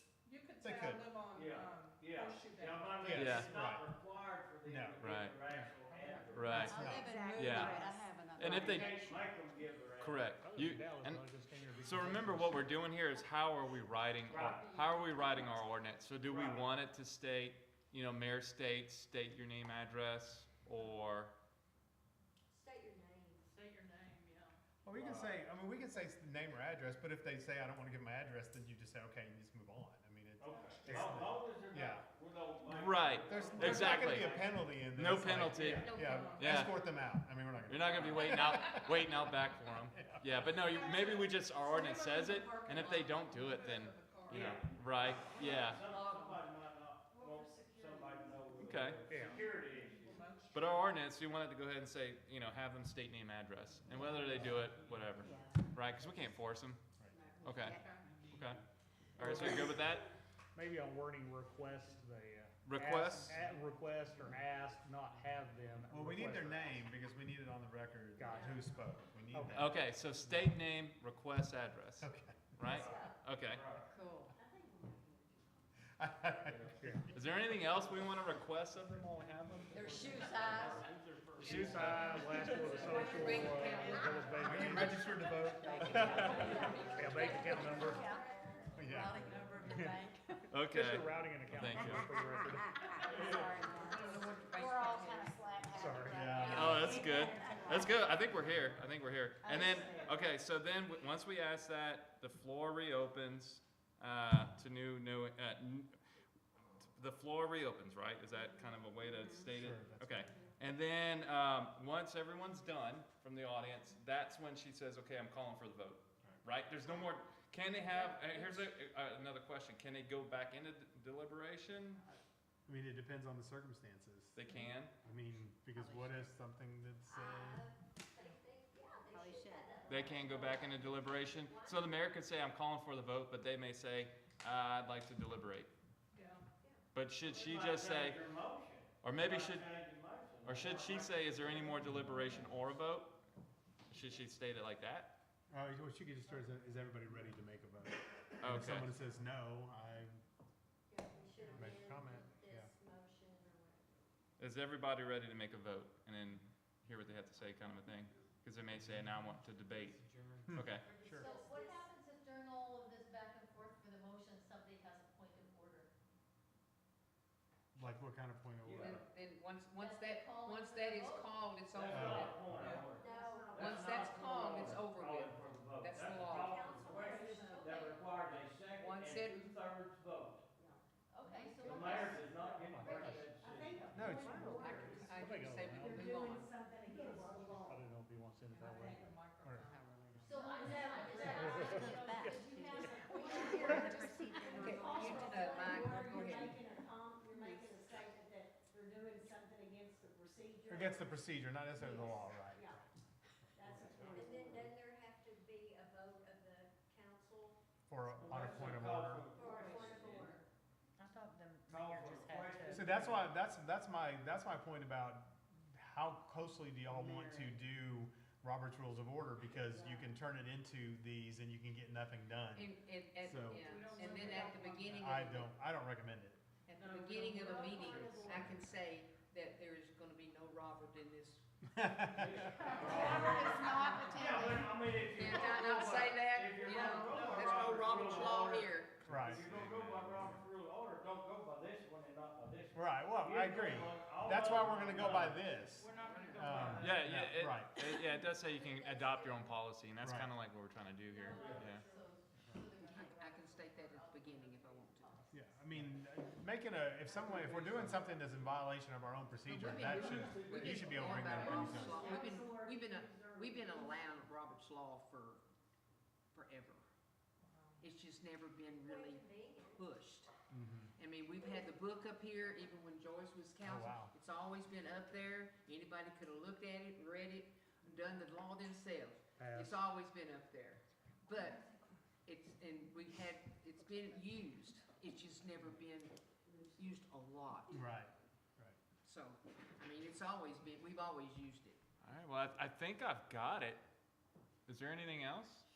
So, I just want to be clear, like, this is, once we do this and like we decide it's just not working or I mean, this is not set in stone commandments from Moses on the mountain. And I wouldn't say that we make this an ordinance, because an ordinance is a law. I would say this be a resolution, because make it a procedure. Yes. Okay, resolution. I like that. Resolution. We're gonna have more meetings like this. Can we, it's so late and this is several pages. Yeah, you can take that. Squeeze this all in tonight? Take that, take that. No, if you want, take this and then call me, email me, and let's go through it. And, because we have plenty of time before our next council meeting, and I can always do, we can visit, and I can always get information to Mike. I want Mike to build this for us, to present to council. Yeah. Yeah, I do. I agree, actually. I thought we said we weren't gonna make it as an ordinance, we're gonna make it as a resolution. Resolution. And Joyce, really, there's really no other way to do it besides the way we did it. You can't read people's minds, and this is the best way to get it done. I agree. So I'm glad we did this, honestly. Everybody has 'Cause- to compromise a little, Yeah, and a little too. as an all-in effort of, we want people to talk, obviously, but we also need organization. So this is the perfect, we've got it. I think that's a good. Yeah. So, would everyone do me a favor, take this, this is Mike's, decorum ordinance that he gave to another council. Do you want to kind of describe to them what's all in here that they can consider? Because if we're gonna pass this, we can take some of these other items if you like any of this. We're not making an ordinance. I'm sorry, resolution. No. Yeah. So that, the stuff that's how to operate the meeting, that's gonna be resolution. Some of this needs to be an ordinance, because some of this is actually enforceable by law. So, in this. So this is different. Okay, so we need somebody. Some of that is What law. is the part of law? What is- Well, so the parts of the law in this one are when you get down to conduct, that's a law, so that's on page 2, the conduct, and then also on, that's really the biggest part of that. Right, and then on section 5, conduct, because there's provisions in there that are actually enforceable under law. So if we wanted to make 2 different documents, we could, because the other things about, how to set meetings, when your regular meetings are, because regular meetings are important for general law cities, well, actually for any cities, because in general law, depending on your charter, in general law, a regular meeting, you have to have 3 to have a quorum, but a special meeting, you have to have 4 to have a quorum. So that's why it's important to say, these are our regular meetings, and so that's what we put that in. No, I'm not saying you don't. I'm not saying you don't. But this needs to be separate from that. Right, that would be my. So this would be a whole other meeting. Well, we got a meeting coming up, right? At city council, our next council Yeah, meeting. So yeah. we can do this too, is what I'm saying. We can do the resolution, we can do an ordinance. So take this home. If you want to do any of it, let me know. If you don't, that's fine too. We'll just do the resolution. Okay, okay. I guess that's it. Thank you, guys. No, home. Yeah, this was great. Thank you. Problem is, we don't have Prater to adjourn us is why. Waiting for there's a trader, Richard's You're not here. welcome. Yeah, the motion to adjourn is my favorite one, because under Robert's